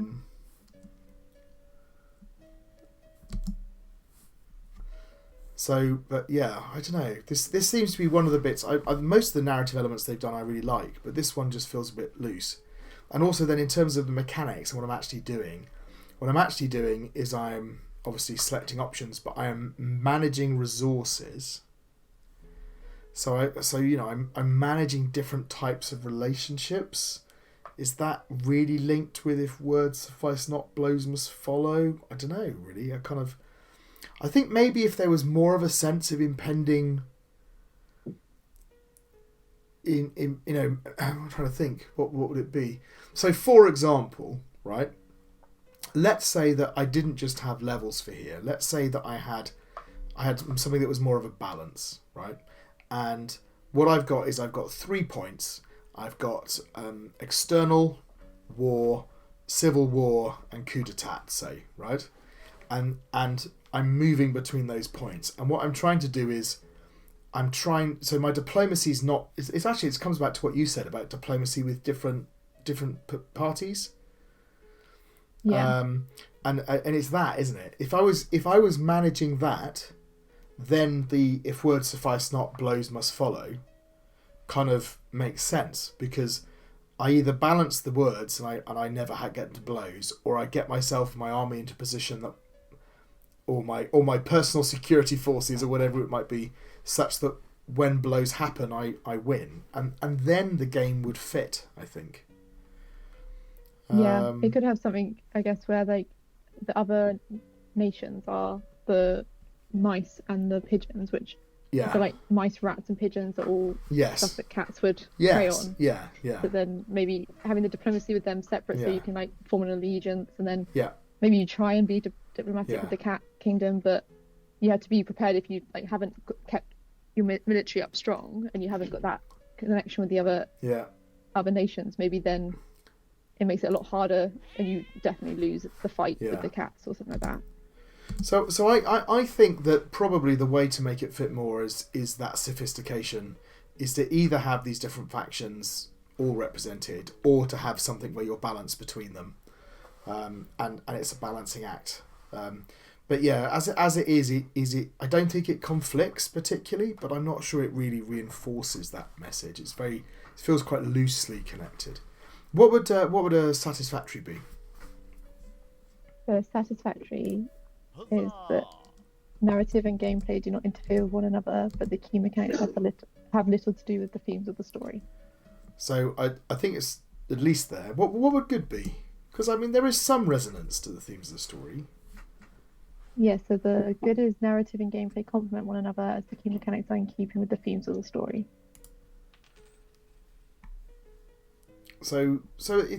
I think it's kind of it's at least halfway there, isn't it? Yeah, I would say so. I think I think it's definitely like not conflicting with each other. It's just maybe not emphasizing it as much. So I feel like halfway between the satisfactory and good is about right. Yeah. Okay. Let's go with that. Okay, so that takes us to the last couple of sections. So pacing and techniques. So these are a bit easier to talk about. So pacing.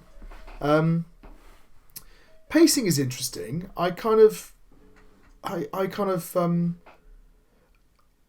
You've got these 4 decisions, and they kind of represent kind of more serious decisions, but they're not flagged to you at all. You don't necessarily know they come up. They're hidden amongst all the other decisions, apart from the last one, because this one here, look, because I can see it has no consequence.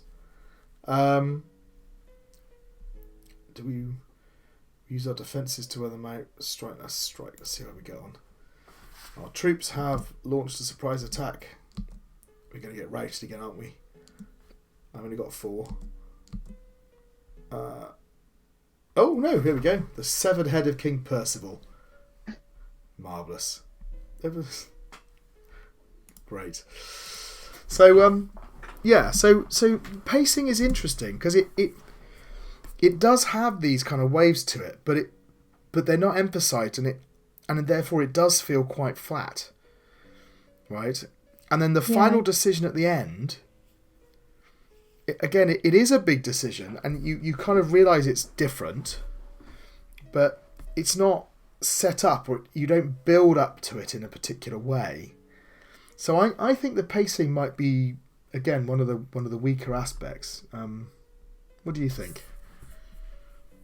No, I think I'd agree. I think almost like the way they've done it with the main story and the non-story aspect, it would be good if it's almost like shown to you in like a different thing, and it's like, oh, this is really important, this decision, and then the other decisions are important regarding your stats, but not so much for like the whole story. So like either setting up maybe at the beginning that the cats are the like main nation you need to really be thinking about, and making it like perhaps leading up to it, so perhaps giving you some, if one of these advisors was saying to you something like the cat kingdom appears to be building up its armed forces. Perhaps we should think about supporting our military, right? So you have something which is guiding your decisions, and then leads up to some kind of conflict. So I think kind of what would satisfactory be for pacing? So satisfactory is that there are some ascending pacing. I think another thing is like almost going back to that, having different diplomacy stats for the different nations, because it might be that could help indicate, oh, cats are getting upset with us, and then like you say, having an advisor after a certain threshold come up and be like, oh, the cats are getting quite upset with us, and they're prone to strike. To give you a sense of, the Pigeon Kingdom is our main trading partner for food or something, right? So you get a sense of, okay, I need to work on my food here, otherwise I'm going to get into trouble. So support Percival's coup. See what happens. I guess also having stats maybe linked to each other a bit more. So like, if your people aren't very happy, maybe you can't increase your military. Like maybe you're not able to do that because if they're not happy, they're not going to like sign up to fight for you. Almost having stuff like that. So like, there's longer lasting effects from the decisions. It's like more complex relationships. So so back to the pacing. So satisfactory would be steady rising pacing. I mean it's almost there, but I don't know. It doesn't quite.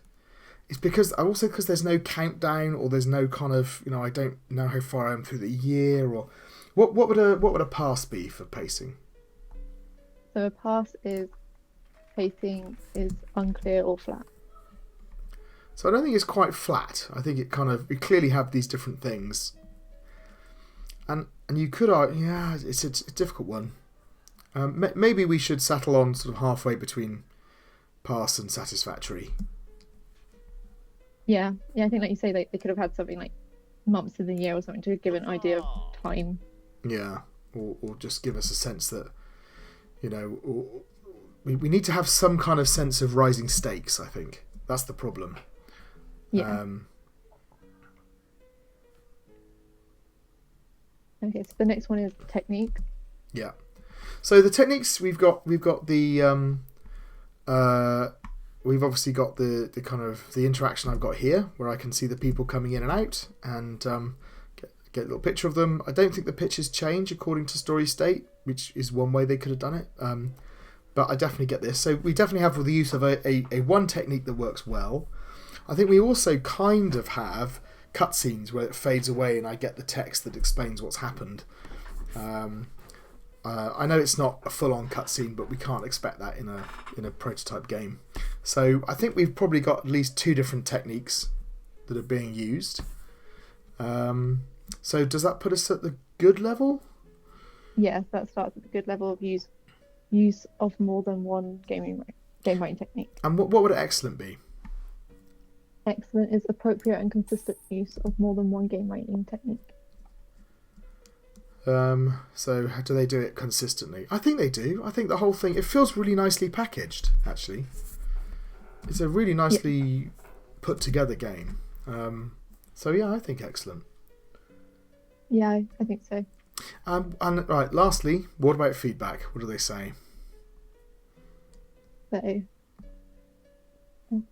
sorry, can't find the file again, it's disappeared. So in their feedback, they've said, we had 3 general pieces of feedback from the lab. The first was to clearly link to our chosen narrative, which was the story of the farm and the cranes. As a result of this feedback, we explicitly designed the story so that all of the branches that the main story can follow will have several events where words are exchanged, normally in the form of asking for assistance. These words can either suffice, resulting in an ending where blows do not follow. These are generally the good endings. Or words cannot suffice, resulting in an ending where blows do follow. So these are the bad endings where battle happens. Yeah. So which is fine, but it's the invisibility of that which I think is the problem a little bit. I think it just needs to be a bit clearer that was. Yeah, but I think it partially worked. I think. Did they say anything else? Yeah, so they said the second and third pieces of feedback were to justify each event that plays during the game and to make each of the events responsive to the kingdom's properties. In response to these, we removed several kingdom properties that we had originally planned to have: religion, research, etc. And focused on having a smaller list of properties. And then we designed each of the secondary events to positively or negatively influence 2 of these properties. Every event has the potential to decrease the properties down to 0 and subsequently end the game. So the player must read through every event carefully to try and judge what changes might happen to the stats with each option and make a decision that will not end the game. So I do think that's worked. I think that, but the problem I think is not the number. It was to do with the lack of interrelatedness, or because we've suggested that actually, you know, you could have made the diplomacy aspect more complex to represent if that's what the game's really about, right? So, but yeah, okay. But I think they have responded to that, and it's worked to a certain extent. So, what would a good be for feedback? So a good is feedback has been addressed and the changes have been successful. Yeah, I think you could. I think they could have been more successful, but I think they have worked. I think the game is better for not having a massive great list of random stuff, right? I'd agree. Yeah, so I think probably they're at the good level for feedback. Right, we ought to finish up, but I've got my final ending here. I've been sent with an invitation from the newly crowned King Percival. I've not had this before. Inviting me to a feast to celebrate our victory. Shall I go? Is he going to kill me? He's not the most trustworthy, is he? But... No. Shall I? I will sit this one out. I'll sit it out. I don't trust him. How disappointing. Here we go. Weeks later, exasperated rat. He planned to murder us at the banquet. Of course he is. He means to march Ratopolis. Many more years of war with the captain follow. You can't help but wonder if there was a better outcome that could have occurred during your reign. Very nice. Very nice. Long live the king. All right. I think that was our last game. So thank you very much for watching. And we will see you in the next video.